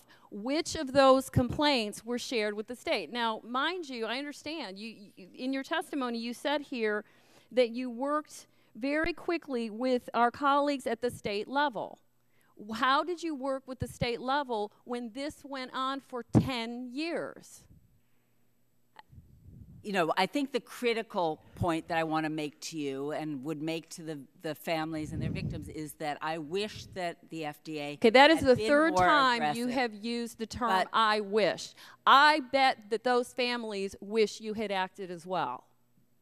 Now, let me go on to my questioning, because again, I'm so confused as to what authority you have, what authority you don't have, how you have worked with the state, because they are the licensure of these pharmacies and compounding pharmacies / manufacturers. We keep getting into this gray area, and that seems to be your reasoning for inaction. I have some documentation in front of me, some from your previous, from the previous hearing that took place, of which I was not here. I am a new member to the Energy and Commerce Committee. And basically, it said at the last hearing in your written statement, you pointed to the fact that the state had inspected NECC in 2011 and found the facility to be, quote, satisfactory. Commissioner Hamburg, when did FDA first become aware of the inspection by Massachusetts Board of Pharmacy that had taken place? Did you know about this? I was not aware of it personally until preparing for the hearing. So it was. But let me say that it's not surprising that you are confused, because even federal judges have been confused about. We're not going to talk about federal judges today. We're going to talk about the FDA. We are going to talk about your role and your responsibility. Was that in preparation? This inspection, was that in preparation for the November hearing? Was there preparation? Yes. Okay. Did you know that the state's inspection you cited was announced and conducted solely in connection with the renovation of NECC, and had been taken under, that inspection had taken place not as a follow-up to previous violations, but pursuant to, or the complaints, but because they were actually under renovation? My understanding, but this is really a question for the state, is that as part of their licensure as a compounding pharmacy in Massachusetts, they needed to have the state come in to do an inspection. And they said that they were satisfactory. And that was where they were, and I think that was the facility where subsequently these products were being made. And it was called satisfactory. It was a state inspection, but okay. That's my all right. I'm looking forward to the second round of questioning. Thank you. They can now recognize Mr. Harper for 5 minutes. Thank you, Mr. Chairman. As you're likely aware, CMS recently modified its billing methodology for compounding pharmacies providing drugs used in implanted pain pumps. This change jeopardizes access to necessary pain medications for some of Medicare's most vulnerable beneficiaries. Even more, this change, prohibiting compounding pharmacies from billing Medicare directly, eliminates an important accreditation requirement designed to protect patient safety. Pharmacies billing Medicare directly for these drugs must comply with Medicare supplier standards and federal regulations such as U.S. Pharmacopeia 797. These standards provide an additional layer of quality promotion and patient safety for compounding pharmacies and dispensing sterile products for use in implanted pain pumps. On the other hand, pharmacies which sell their compounded products to physicians, clinics, or hospitals are not required to be accredited since they do not bill Medicare directly. In light of the recent tragedy relating to a pharmacy which appears to have been acting outside of its licensure, I believe it's critical that CMS and FDA encourage models of care that promote patient safety. Saying this, do you find it concerning that CMS, in the wake of a tragic outbreak, is encouraging pharmacies to sell drugs directly to physicians as opposed to billing Medicare directly and complying with quality accreditation standards? You know, I am really not an expert on the CMS policy in this regard, and so I mean, many aspects of your question are probably best directed towards CMS, but with respect to the FDA role, I'd like to be able to look at the question you've asked and get back to you. Would you be willing to look into that situation? And if you are indeed concerned about that, would you be willing to express your concern to CMS about that? Yes. Okay. In September 2008, the head of the FDA New England office, Mr. Shamsi, emailed a senior FDA compliance officer, Ms. Otter, and asked to do a new inspection of NECC due to concerns about sterile injectables. Now, sterile injectables are difficult drugs to make, am I correct? That's correct. Some have questioned whether compounding pharmacies should even make these drugs, am I correct? Some have, yes. At the time the request for a new inspection was made, the 2006 warning letter was still pending because FDA hadn't replied to NECC's response to the warning letter. I'd ask if you would refer in your notebook to tab 19, if you could look at that. Tab 19.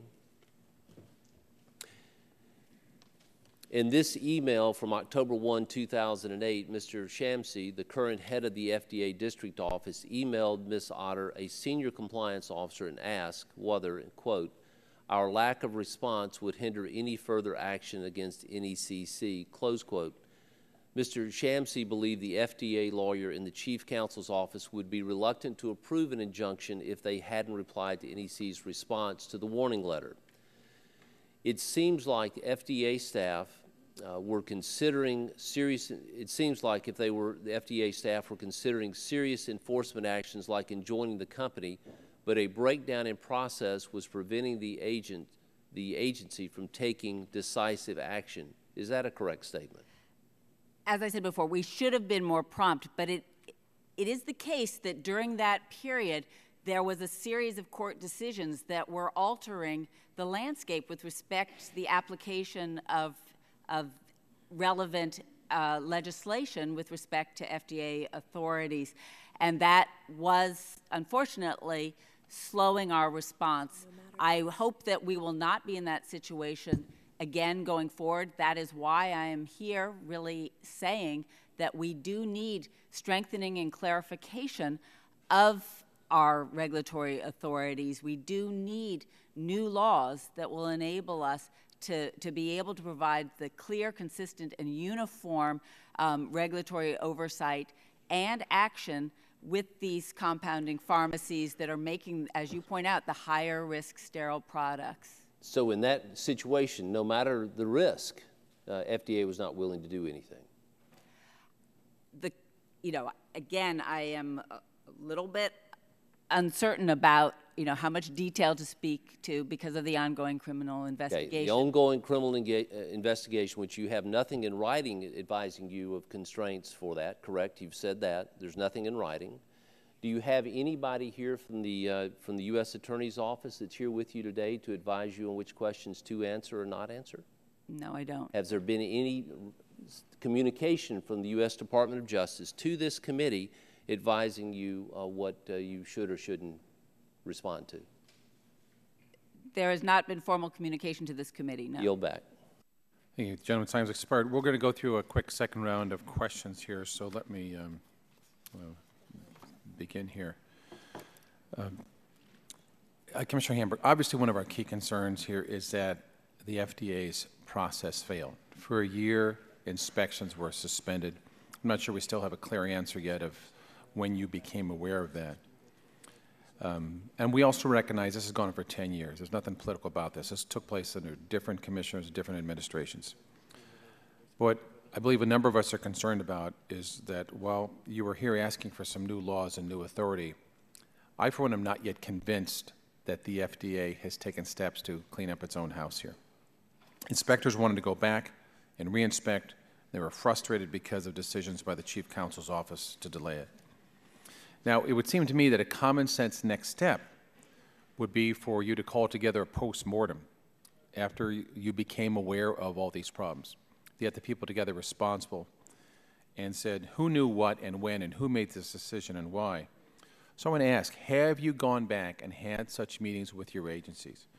And have you done this post-mortem and asked your staff to review the process that took place? We have looked very carefully back at some of the steps that were taken, decisions made, and as I said, I'm troubled, that we did delay because of internal discussions and conflict and the changing legal landscape and not being certain exactly what law we would be applying in different parts of the country, et cetera. So we have taken that deeper dive. We also have reorganized within FDA to try to strengthen our efforts in this area, and as you noted, have embarked on a much more aggressive effort to use our current and existing I understand authorities. That. And you told us you embarked on a more aggressive effort. We've seen you doing more inspections now. You've acknowledged that. And you've made some recommendations to us about changes you want in the law. What I'm asking is, have you had an internal formal investigation where you have addressed the issues that have taken place? For example, has anyone at the FDA, at your request, talked to the head of the Center for Drugs about the NECC or Meningitis cases in terms of what happened? We have internally had, many ongoing discussions about, not just the specifics of this case, but also the broader efforts with the compounding industry. And I think we all agree that the FDA could have done a stronger job and that we are committed to doing so going forward. But to do the best job for the American people, we do feel that our regulations, the ambiguity of the statute, the conflicting I understand court that, but I'm opinions, trying to find out different about the state laws post-mortem done. all compromise I'm us. trying to find out what the policy changes within that. We'll address the ambiguities and other things of the law here, but did you talk to the head of the New England District Office since you became aware of the problems with the NECC? I You have personally? talked, well, the head of the district office that you're probably referring to retired around that time, but we have had discussions, and you know, clearly we want to learn as much as we can about the inadequacies of past responses to the compounding. Well, then let me ask this, issue, so we can do a better job going forward. Commissioner, we're trying to help you. We really are. If you've done a postmortem, if you've done this analysis, that for 10 years handcuffed the agencies from moving forward because of internal decisions. There was multiple times that the FDA knew about problems taking place in states, but it appears that they didn't call Massachusetts or the states to say, we got this complaint, you are the agency in charge. I go back to when you say that you want them to report adverse events so you can mitigate as fast as possible. One of the ways to mitigate is to inform the states. You don't have to take other action other than to pass it on. I'm not sure yet I hear that there's been a change in policy. Has there been a change in policy with regard to notifying states of information you receive from complaints? We are actively engaged in that now. One thing we did was, in fact, to bring in all the 50 states soon after this event to start to talk about how to strengthen communication. So there's no specific policy at this point to say when we get a complaint that's to be passed on to the state of jurisdiction until such time as we can clarify that you have authority, you know the states have authority. Do you have a policy in place that those complaints are to be passed on to the states right away? There has been a reorganization. We have identified a new set of players to work on this, and we will be who is that? Committing to stronger follow-up with the states, and we will. Is that an automatic process now? Is it going to go through? See, because part of the problem here is it goes through lots. What we've heard from you is it goes through lots of chains of lawyers and discussions. And there's 1 year that no inspection was taking place. Everything was on hold. There was a long period of time before a complaint was responded to. And what you're telling me is there's going to be more discussions. That does not satisfy, I think, this committee or the American public to know that you're going to have more discussions. They want to know about action. Do you have some automatic policies that you've authorized now? You receive complaints from the states who have jurisdiction, you said, that they automatically get that information. We have set up a structure to ensure that those kinds of communications occur. We also do try to respond and investigate. Is it automatic? That we get and the adverse event reports we get. Well, would you give us any documents that describe that policy now? Because I'm not satisfied with saying you're going to try, you're going to review, you're going to discuss. I think this is what hamstrung the FDA for the last 10 years, and why, in the words of one family who lost a loved one, they said they don't trust the FDA. If there's one federal agency among them all that we ought to have an inherent and implicit trust, it'd be the FDA. And I don't think that's there right now. So I would like you to share with us those policy documents so we could know that. Thank you. In a timely manner. Ms. DeGette for 5 minutes. Thank you very much, Mr. Chairman. The real issue here, Commissioner Hamburg, is what authority does the FDA have that they didn't exercise for whatever reason in the last 10 years? And what new authority does Congress want to give them? I never met a member of Congress on either side of the aisle who said, you know, I think the agency should just go out and do whatever they want. We're always concerned that the agency acts within the authority that we give it.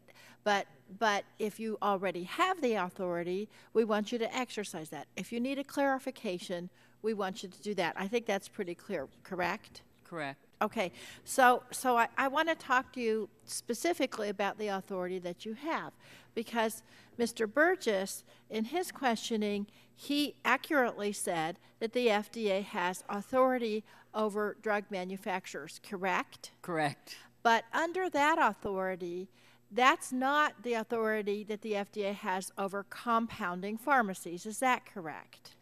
That is correct. And that's because the courts and others have determined that compounding drugs is not the same as manufacturing drugs. Is that right? There are certain explicit exemptions for compounding pharmacies from the authorities we have over conventional drug Right, and that's in Section 503A of the 1997 Food and Drug Modernization Act, right? That's right. So in 1997, when Congress enacted that law, we specifically set forth, what authority the FDA had over compounding pharmacies, correct? Correct. And what's happened since 1997, number one, the nature of the industry has changed. It's not just the mom and pop pharmacy down on the corner, right? Correct. And the other thing that's happened is that around the country, some of the compounding pharmacies have been aggressively challenging the FDA's authority, even under Section 503A, right? That's very true. And that's what we talked about before with the confusing court cases, right? So now what happens is, you know, and I want to say, I share everybody else's deep concern that the agency really fumbled around for about 10 years. Okay, so now you come in and you say, this is appalling, these people shouldn't be at risk, you know, this poster over here with the black stuff floating, that's unacceptable. It's unacceptable. You agree with that, I right? absolutely agree. So now you're trying to take the authority we gave you under 503A and to inspect at-risk pharmacies, people that you think might have a trouble, right? Correct. And what you're saying to us is that these pharmacies are pushing back, and they're saying that Congress did not give you the authority to conduct these investigations. Is that right? Yes, and it's broader than that in terms of we don't have the authorities to have a regulatory regime that makes sense. Okay, what is it specifically that you need, Commissioner Hamburg? We need these compounders of high-risk products to register with us. And how do you know what the high-risk products are? Well, we also need the authority. The high-risk products we define as the highest risk, I think, are the sterile products. We all agree on that. Okay. We need inspectional authority and full access to records in order to determine if a compounding pharmacy, in fact, is making products of concern and you know, how they're distributing, et cetera. Clearly, there should be a uniform set of standards for safety practices, okay, quality manufacturing. Do you know that you don't have those inspectional abilities now? Pharmacies are exempt in terms of full inspection requirements and access to records in 704. Okay, so the answer is yes, you know you don't have that authority, right? And what other authority do you need? We need, I mean, I sound a little bit like a broken record, but we need the authority for high-risk manufacturers to register with us. And then once they register, what will that do? Then we'll know who they are and what they're making, how they're distributing. If they're selling to wholesalers, then they're behaving like a manufacturer. And then once they register, then do you think if you get a complaint about them, you have the authority to investigate them, or is that the second thing you were just talking about? We need the inspectional authority. We need the ability to have these clear standards that they will adhere to for safety and that we can inspect against and enforce against. And the adverse event reporting is very critical as well. And do you think that if we do some of this very targeted legislative language, that will help with what the chairman was talking to you about the tensions between the regulators and the lawyers in the agency, which is really of a concern to all of us? I think it absolutely will. You know, I think we allowed ourselves to be far too cautious because of fears of litigation that might actually further undermine our ability to apply authorities and take enforcement actions. And that should not happen. Public health should not be impeded by those kinds of legal regulatory ambiguities. Thank you very much. Thank you, Mr. Chairman. You know, recognize again Mr. Griffith for 5 minutes. And in fact, you have authority over manufacturers. Isn't that true, yes or no? Yes. and with complaints from the state of Ohio indicating that there was a manufacturing process going on. I'm back to Ameridose, which is the sister of NECC, and a cease and desist from Colorado. Mr. Taylor, wouldn't have been that difficult to probably get, if they refused to let you in, wouldn't have been that hard to get a warrant under your manufacturing authority. Isn't that true for both NECC and Ameridose? I'm not sure that. I mean, it takes more evidence than that. But let me just, to your point, you know, communication with the states is one of the things that we recognize needs to be improved. But the bottom line is, you and I both know, as practicing attorneys, that it doesn't really take a very high standard to get a warrant to go in and get information, particularly when the risk to the public is as great as it is when you're doing things with sterile injections. Isn't it true that it's a fairly low bar to get a warrant under these types of circumstances? Yes or no? No. It requires... All right, I respectfly disagree. I got to move on. All right. I only get 5 minutes, so I'd love to have that discussion with you sometime, but not fair. today. I'm concerned that you all were receiving, Dr. Hamburg, you all were receiving a lot of things. If you look at tab 31 in the binder that's there on your table, and then you flip over to page 3, a summary would be that in July and August of 2008, FDA came to Ameridose for inspection. The company performed. This is an informant statement that was sent to you all. It's in the documents you provided us. In July and August of 2008, FDA came to Ameridose for an inspection. The company performed illegal and unethical actions. They directed the testing facilities to change reports based on the drug resorts. They forged documents. Now that was the person referring to July and August of 2008. This was received by you all, according to the information you've sent us, in August of 2009. And after that complaint came in, FDA New England District Office, and I don't want to, he may be a doctor, I can't tell here, Shamsi, after reviewing the complaint, sent an email saying, "We are waiting for assignment from the Center for Drugs to go out and we'll follow up on this. Ameridose has been on our radar for quite some time." Commissioner, nothing was done at that time to further investigate Ameridose. Isn't that correct? You know, there was follow-up to many of the concerns that were raised. Okay. Can you provide that to us? Because in the information we already have, there doesn't appear to be any follow-up on that. Can you provide that to us? Because apparently it was neglected somebody neglected to give that to us before this hearing. I want to be clear. Yes, ma'am. That I do not feel that we responded adequately, but that I'm asking you to respond adequately to this committee, and the documents that we have in the binder here don't show that you responded at all after that complaint came in 2009, even though your New England District Office was asking for clearance to respond. We are waiting for an assignment from the Center for Drugs to go out, and we'll follow up on this. Ameridose has been on our radar for quite some time. And you didn't follow through, unless you've got documents we don't have that you failed to give to us. What I am saying is that we get a lot of complaints and so more authority really wouldn't do you any good. The specific there. But there is just no doubt that, you know, I don't think that we responded with the vigor that we should have. I do think that we were... So now you're saying that you didn't follow up on that? No, I'm saying I can't speak to the specifics right. of all of the 30,000 documents. All right.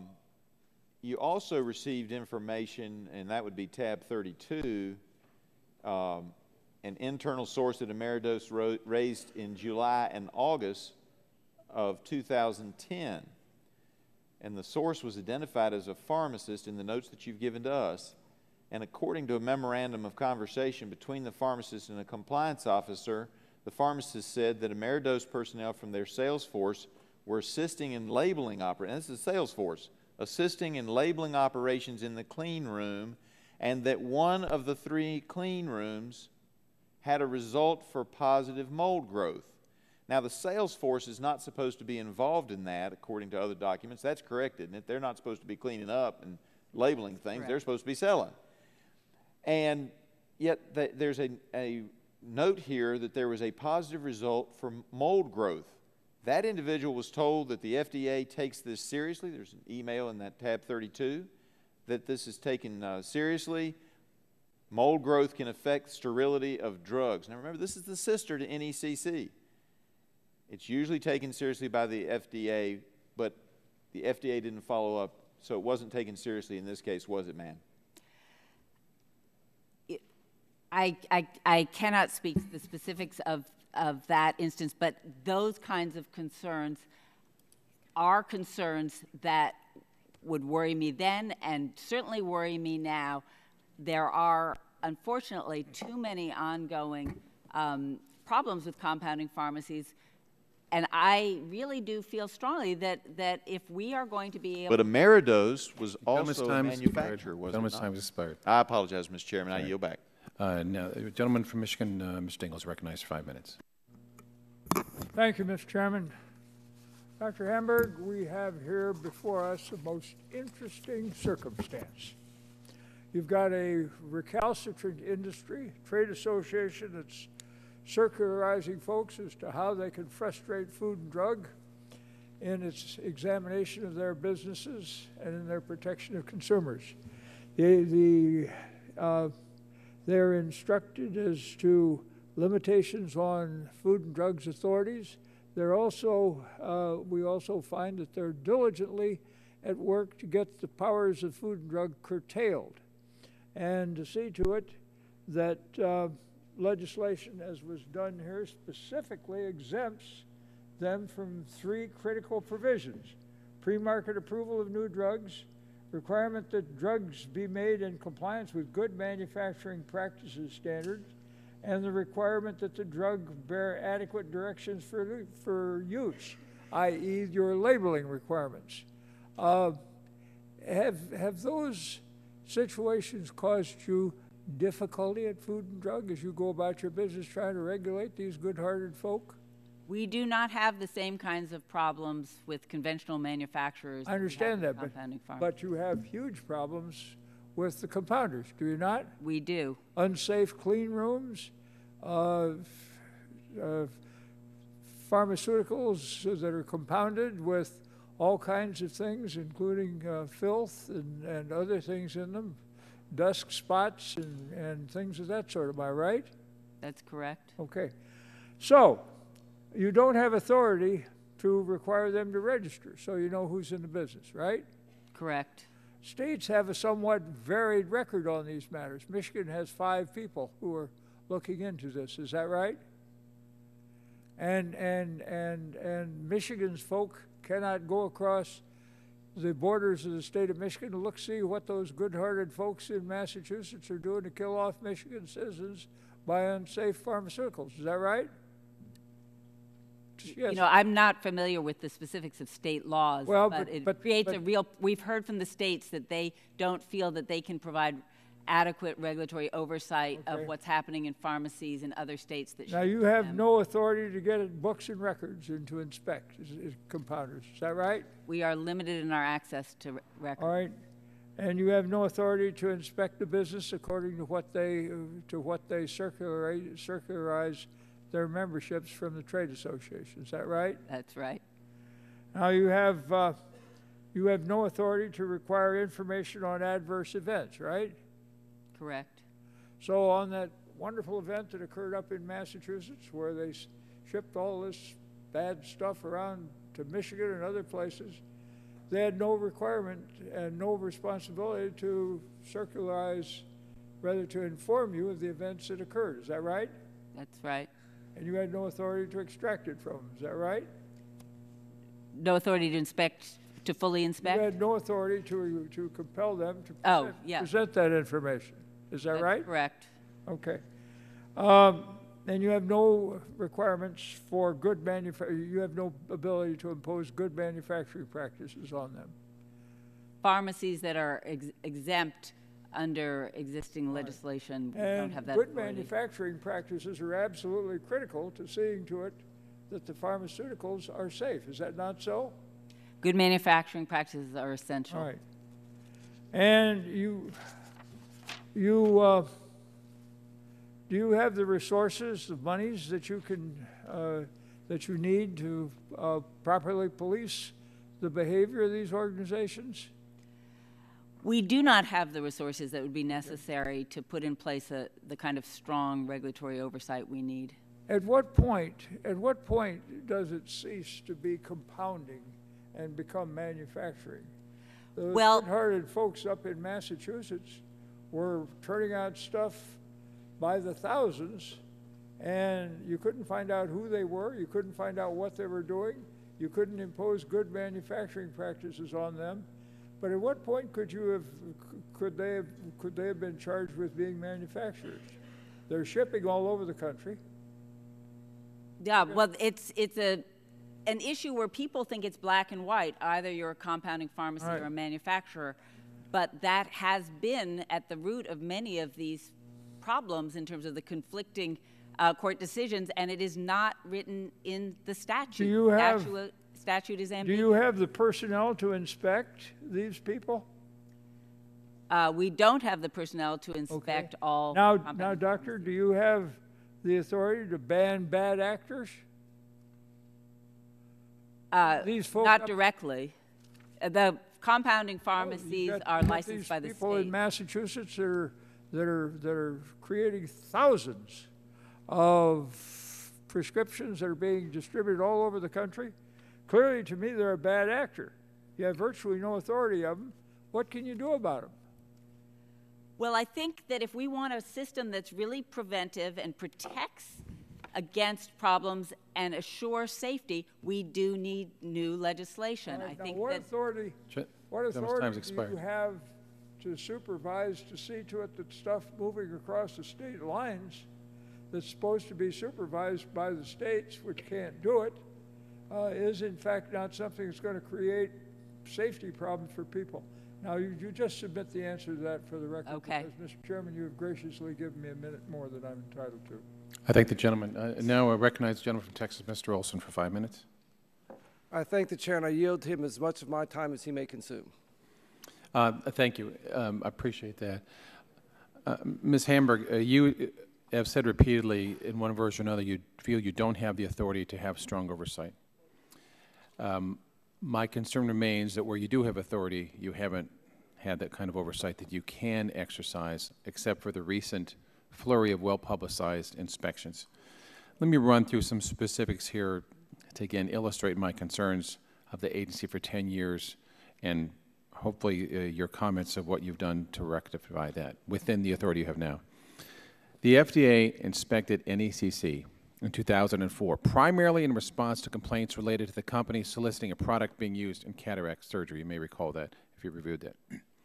The violations letter the FDA observed during that inspection were finally addressed over 2 years later in a warning letter issued in December of 2006. That warning letter noted the concerns about NECC and mentioned the fact that NECC was reportedly informing physicians' offices that patient-specific prescriptions were not required. Do you recall that from the history? Okay. Again, it wasn't under your administration, but I just wanted to make sure you knew that. NECC responded immediately in January 2007, noting that it had been over 2 years since FDA had been at their facility and rejecting a number of FDA's charges. Is that correct? Yes. Now, in tab 16 in your bind, if you look at it there, Stephen Silberman, who was then the director of the Division of New Drugs and Labeling Compliance at FDA's Center for Drugs, thought that, quote, NECC's response was unacceptable, unquote. Do you agree that staff appeared frustrated with the fact that it took Chief Counsel's office 2 years to issue the warning letter? Yes. And this frustration appears to have been shared by Deborah Otter, the head of the compliance at FDA's Center for Drugs at the time. In an email to Mr. Silberman, which is located in tab 17, Ms. Otter stated that they have, quote, completely lost sight of the point that the warning letters are intended to quickly get word to violators that they need to come into compliance. Instead, the lawyers are concerned about perfecting documents that quickly become irrelevant. Now, do you agree with this observation that concerns about perfecting documents have resulted in delay when issuing warning letters? I am concerned when there are those kinds of delays. And the key is, does that mindset still exist today?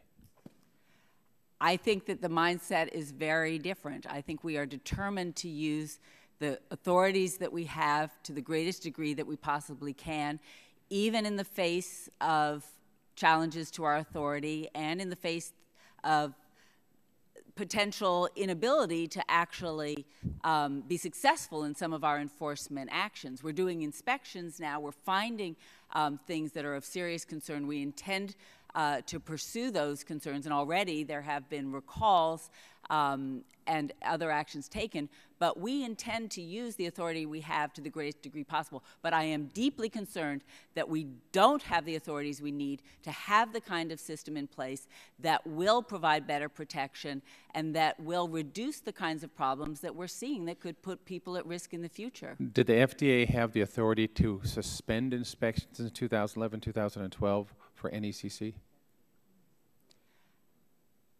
I think what happened there was what happened in other instances as well, where unfortunately, because of a lack of clarity about what should the regulatory and enforcement framework be, that we slowed down, we weren't as aggressive as we could have been, and I regret that. But I don't think that we have a system now in terms of the authorities that are available to us that is sufficient for these highest risk manufacturers making the sterile products. So have you identified who made this decision that the inspections wouldn't take place against NECC in 2011, 2012 in your postmortem? Have you determined who that was?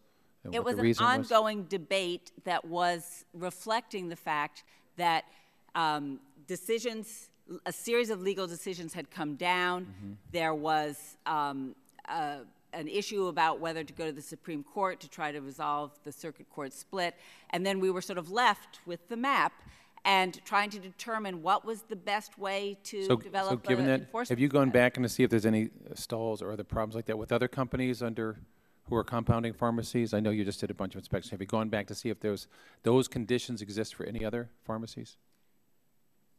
I'm sorry, in terms of well, did any other during that period, we were not aggressively pursuing compounding pharmacies in a proactive way. We were responding when complaints came to us. We were, in fact, engaged in some litigation around compounding pharmacies, and sadly, one that we thought was one that would be very successful, and we lost. All of that was contributing to the sense that the uncertainty and ambiguity in the law and the patchwork of application of this law was making it harder for us to do our job. I appreciate that, and I know that the concern still for the American public is these discussions were taking place, lawyers, et cetera, but still it wasn't addressing your primary mission, that is taking care of some of the public's health first, but we'll continue to talk about that. Mr. Waxman is recognized for 5 minutes. Thank you, Mr. Chairman. I haven't been here throughout the whole hearing, but I find it hard to understand why anyone would argue with you that you had enough authority under the law when it's clear that two different circuit courts have said different things about a law and limited the amount of actions you can take. For example, under existing law, under the underlying law itself, you can't have sample collections. You can't just go through some of the things you cannot do. Under 503A? Yeah. Well, there's of course the broader issue. Well, let me look. I don't. This is not where I wanted to go with my questions. But there's so many things you cannot do, including some things my staff pointed out to me, and I wrote it down, and I can't read my writing.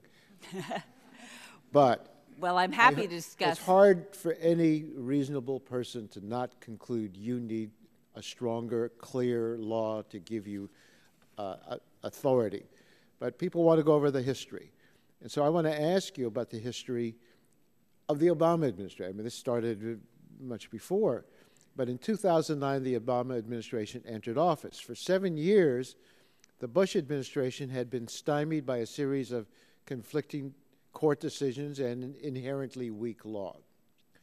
So leaders at FDA met in the spring of 2009, and according to the notes of the meeting, the participants acknowledged the risks of compounding and set forth a new path for a national policy.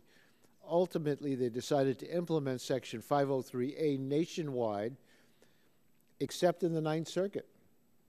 And there they would implement a compliance policy guided based on Section 503A. Most of these decisions were made before you were confirmed. Isn't that correct? That is correct. But can you elaborate on why, in your understanding, the agency made those decisions? Well, I think that we were faced with a situation where we felt we did need to do more, and there was a lot of eagerness, as reflected in the documents, to do more, and we needed to determine the legal framework that we would be applying. We needed to you were looking for the most legally defensible way to develop a coherent national policy. Well, that's absolutely right, and so as you looked at different alternatives, you said, well, we can't do this and you can't do that. Is that right? That's absolutely right. Can you help us understand what FDA's concerns were about going forward with inspections and potential enforcement actions before releasing a new compliance policy guidance that would give a coherent national policy to address conflicting court cases? You were asked earlier why the agency couldn't walk and chew gum at the same time, that is, conduct the inspections while developing the CPG. I assume the agency had compelling concerns about the problems it would encounter if it had conducting those inspections. Can you describe them for us? Well, I would like to address this question to Mr. Taylor, because he's the enforcement expert. I'm sorry, I was listening. Okay, put your mic on first of all.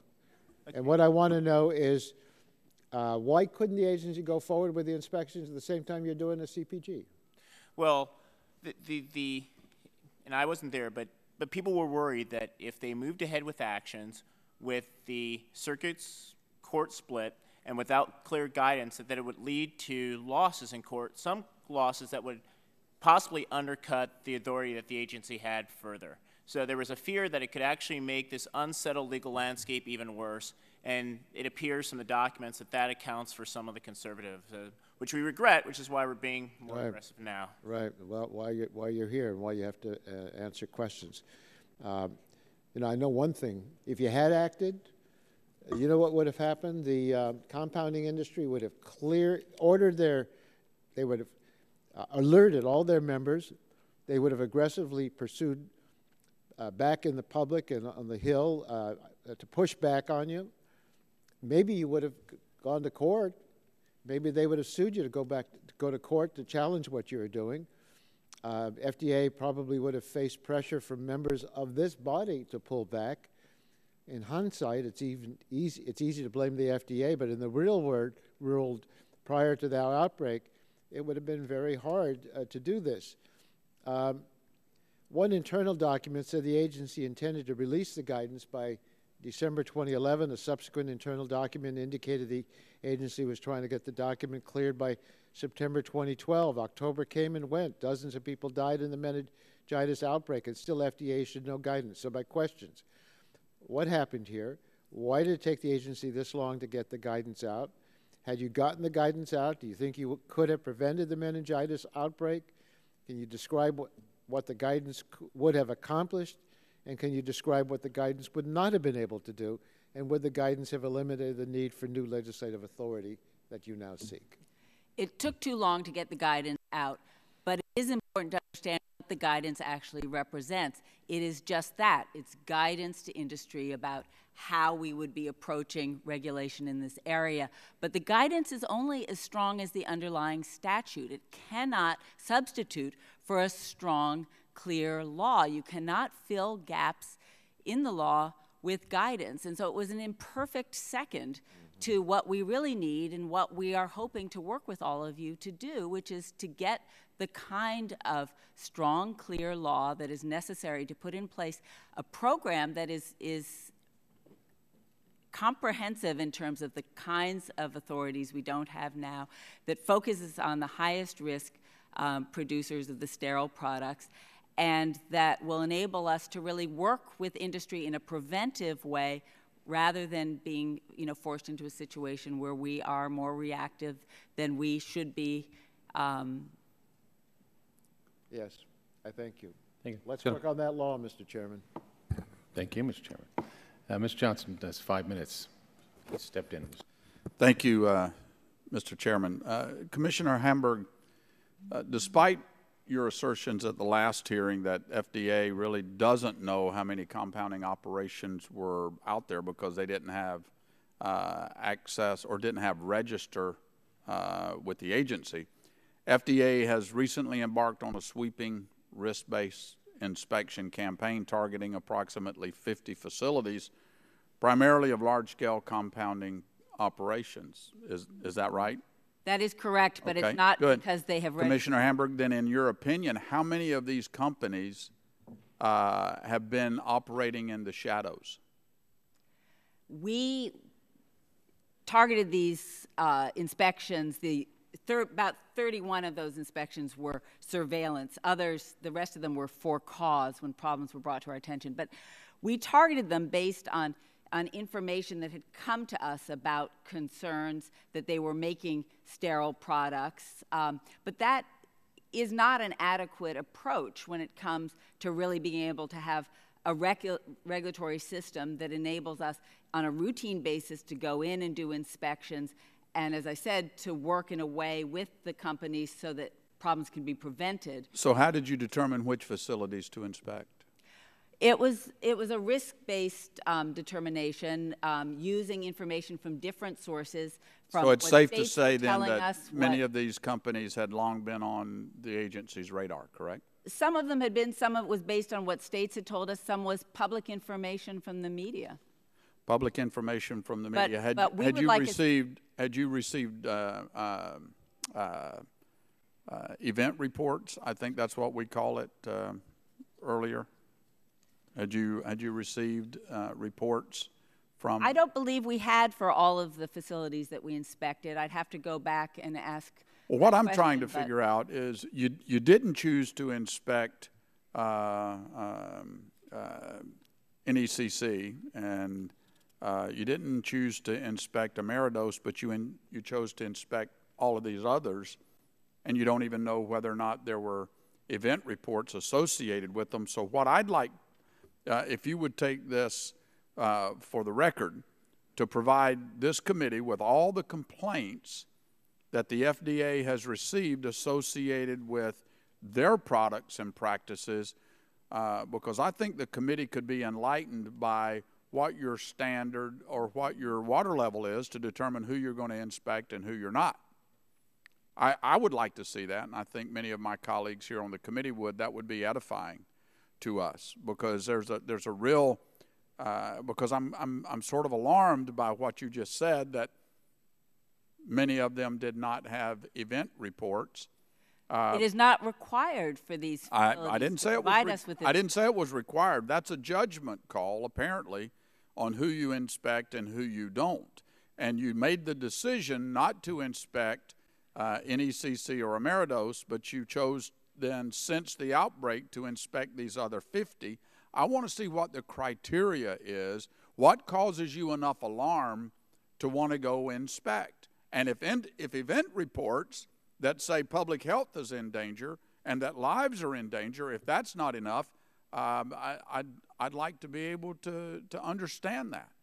Well, what I'm saying to you is that we need to have a system that actually requires these compounding pharmacies to register with us so that we will know We're not talking are. about the ones that didn't register. We're talking about the 50 that you chose to inspect. We chose what to was do the that criteria? in lieu of having information that we think should be part of a strong and meaningful regulatory scheme going forward. But what was the criteria used, and how does that balance against the criteria of the multiple event reports that you received on Ameridos?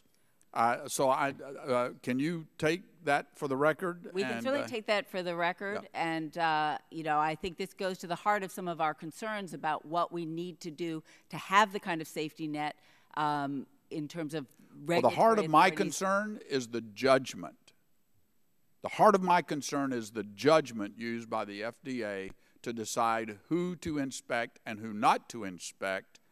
And based upon your testimony here now, I have even further questions about that, because you just said that many of the new 50 that you're inspecting did not have event reports associated with them. So I'm really confused how, with as much advanced notice and concern that you had about Ameridose, that something didn't trigger with your organization, and you said the buck stops with you, how that did not trigger something at the FDA that company needed to be inspected. So to be clear, I need you to provide the committee, if you would please, all of the complaints that the FDA had that led you to, with their products and practices, that led to the selection of those 50 that you chose to inspect. And with that, I yield back, Mr. Chairman. Gentleman yields it back now. Recognize the gentleman from North Carolina, Ms. Elmers, for 5 minutes. Thank you, Mr. Chairman. And I'd like to follow, I'd like to follow my colleague from Ohio. Of the 50 that were inspected, were they all registered with you, with the FDA? No, they were not. That's what I'm saying. Is okay, but you went in and inspected and chose to inspect. So I don't understand how then you keep reflecting back on the fact that you did not have the authority to inspect the numerous complaints that we have received here about Ameridose and NECC. How I didn't say we didn't have the authority, and I said I regretted that we didn't, in some of the instances, go back in more quickly. But you didn't have the, there again, I'm just jotting down notes here. So you felt you were not, you didn't have the ability or authority to intervene with Ameridose? I mean, okay, let's get back to the common sense of this. There have been numerous complaints that over a 10-year period had been submitted. They were submitted to you, the FDA, things that were taking place in these facilities. Somehow, there should be that communication with the state. What, or of the complaints that were submitted, which ones were reported to the state?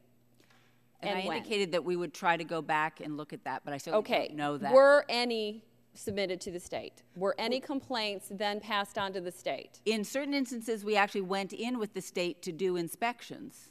In certain instances, you did go, okay, I do want that for the record. I would like for you to submit the complaints that were passed on to the state and the number of inspections that took place with the state into these facilities, especially the Ameridose and the NECC.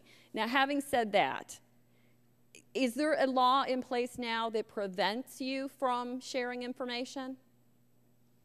No. Legislation, law, regulation, guideline that prevents you from sharing information? With the states? With the states? No, and I think that is an area where we are trying to do a much stronger job. So there wasn't anything preventing you, but you want to do a better job. How do you do a better job if there wasn't anything preventing you? I'm just saying that as I look back over some of the that this was an area issues, of failure. That I think that we could definitely benefit, all of us, by working more closely, having more systematized because you have noted over and over again, the state has the authority, the licensure ability, the regulation for the state, and yet there seemed to be this barrier there for sharing information that had been given to you, privy to you. Now let's back up to some of the complaints here. I just want to point out a couple, and this had to do with Ameridose. In one of the instances here, it talks about, it says FDA received another call from Ameridose, informant alleging that not only was the Ameridose sales team assisting in labeling in the clean room, but that one of the 3 clean rooms had a positive result of mold growth. Let me further that. That was August 2010, another August 2010. Informant called again a few days later stating that the mold was found in the hood in which operations took place. Dr. Hamburg, what is mold? Mold is an organism that can cause disease. And what kind of disease? What is mold specifically? Well, my microbiology days are long behind me, but it's a microorganism. It is a fungus. Okay. It is a fungus. So you will acknowledge that it is a fungus. August 2011, an Ameridose informant notifies FDA when packaging was dropped on the floor, employees are told to pick it up and ship. He further stated that the bubble wrap is stored directly on the floor and that this room is dirty and never cleaned. I can go on and on. There's also an incident after the event, after 53 Americans died as a result of the failures of these facilities, that there were dead birds found in that facility. Dr. Hamburg, what kinds of diseases can result as of human contact with bird feces or droppings? Clearly, there are serious medical conditions. Fungal diseases. And clearly, the kinds of environmental exposures that you're describing are not acceptable to sterile practice. Absolutely not, completely and totally. And that is where I get back to the common sense factor here. When these things have been reported to you, how could it possibly be that they were not relayed onto the states? And with that, I use up the remainder of my time. Thank you, Mr. Chairman. Thank you. Now recognize Dr. Burgess of Texas for 5 minutes. Thank you, Mr. Chairman. And Dr. Hamburg, thank you for being with us through this long session. When Ms. Elmers was just talking about the picking up of the product that had fallen on the floor and then was retrieved and still shipped out, it made me remember in this very subcommittee, probably 4 years ago, Mr. Parnell of the Peanut Corporation of America undertook the same sort of practice in his peanut factory, and the consequence was a significant salmonella outbreak that sickened and I think killed some patients. And Mr. Parnell is now in jail. So, I mean, this is, he's been indicted. All right, I stand corrected. He should go to jail. But, I mean, those are peanuts to make peanut butter. This is a sterile injectable to go into the subdural space or the epidural space of a patient, and so it is equally, if not much more, serious what Ms. Elmers was just bringing up. I do want to say for the record, early on in this process, in September of 2012, I want to acknowledge the help that the CDC provided our office when it was just almost impossible to get any phone calls returned or any information.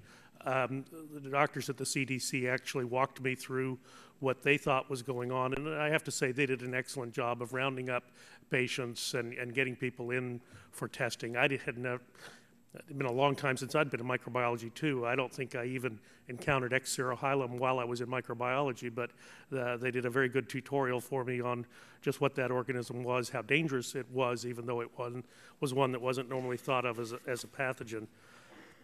Let's, and I know we've been through a lot of this stuff over and over and over again, and, this stuff with Ameridos, we just keep coming back to it, and I recognize a lot of it happened before you became administrator, and so I'll stipulate that. But in July of 2011, you were the administrator, and in an exchange of emails that is for you and your binder there, tab 37, there was a lot of discussion about, once again, there's problems that have come up at Ameridos.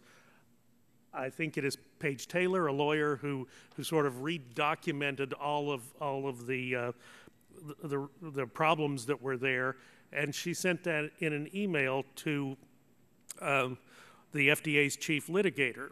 And the FDA's chief litigator, when she asked, should we not reinspect, I think he said, well, it's CDER's call, but if the problems are serious safety issues, why would we only issue a warning letter?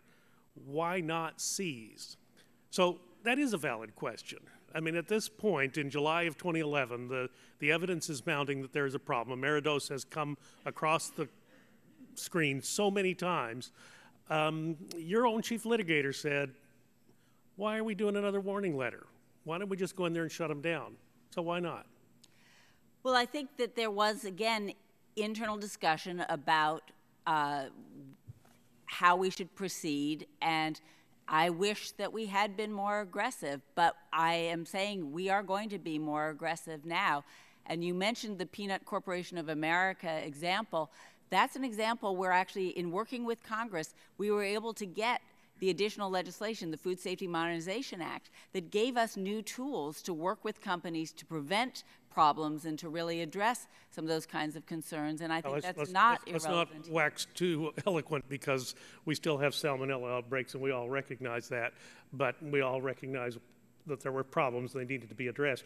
Well, your chief litigator went on to say, my concern is that if we just issue a warning letter under one legal theory and then either do nothing until we issue the guidance, which apparently will take forever, or, as noted below, we put another nail in our consistent policy coffin. I mean, those words were kind of prophetic, weren't they? I will accept the fact that you acknowledge that the agency was far too cautious and that you're accepting some responsibility for that being that risk averse. But I just got to tell you, I disagree with Mr. Waxman on the issue of the circuit court split. I mean, yeah, there is a reason to protect a traditional compounding pharmacist. I used them when I was in medical practice. They fill a niche that needs to be filled. But the FDA has known for years that New England Compounding Corporation and Ameridose were not the mom and pop compounding. They were not traditional compounders in any conceivable definition. And I guess the concern as we wrap up this hearing, it does seem that at the agency, the priority was on perfecting the policy guidelines and not on protecting the patient. And if we learn nothing else from this today, it is that the mission of the Food and Drug Administration should be first and foremost on patient safety. The policy will always work itself out if we keep that number one objective in mind. And Mr. Chairman, you've been very generous with the time. I don't know if the Commissioner wishes to respond, but I will be happy to yield back my time. I think the gentleman we have, Commissioner, do you want to answer that question? I just wanted to underscore what Dr. Burgess said, that I agree that patients and public health have to be our first priority. And I want to assure you that we are going to be as aggressive as we can be with our current authorities, and that if you give us additional authorities that we feel we need to do the best job possible for the American people, we will use them. Well, I just have to say, it's going to that takes a lot of time, and you know that. You know what the political environment is here in Congress. Why not just use the authority that you have? Don't ask us for another tool when you have existing tools. My old daddy used to say, it's a poor workman who blames his tools. Don't blame your tools, do your work. I think we need new tools. Well, to that, I want to thank you for coming today and sitting through 2 rounds of questions, and for the members' devotions to this hearing today. Now, the committee rules provide that members have 10 days to submit additional questions to the record witnesses. Let me say something very important about that. It was brought to our attention earlier today, Mr. Dingell and other members had asked questions last November. This is an opportunity to prove that the culture of delay within the FDA has changed, because even with this committee, it is not. So I asked you to get the answers to the committee questions from last November to us by the 19th of April. And the members, since they have 10 days to submit questions to you, that you get back to us within 30 days of that date. It's important because otherwise it leaves us thinking that the delays continue.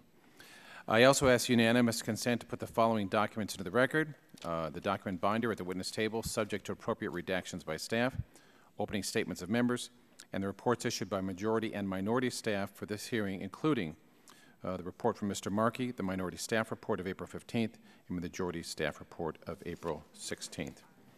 Again, I thank all members for coming here, and with that, this hearing is adjourned.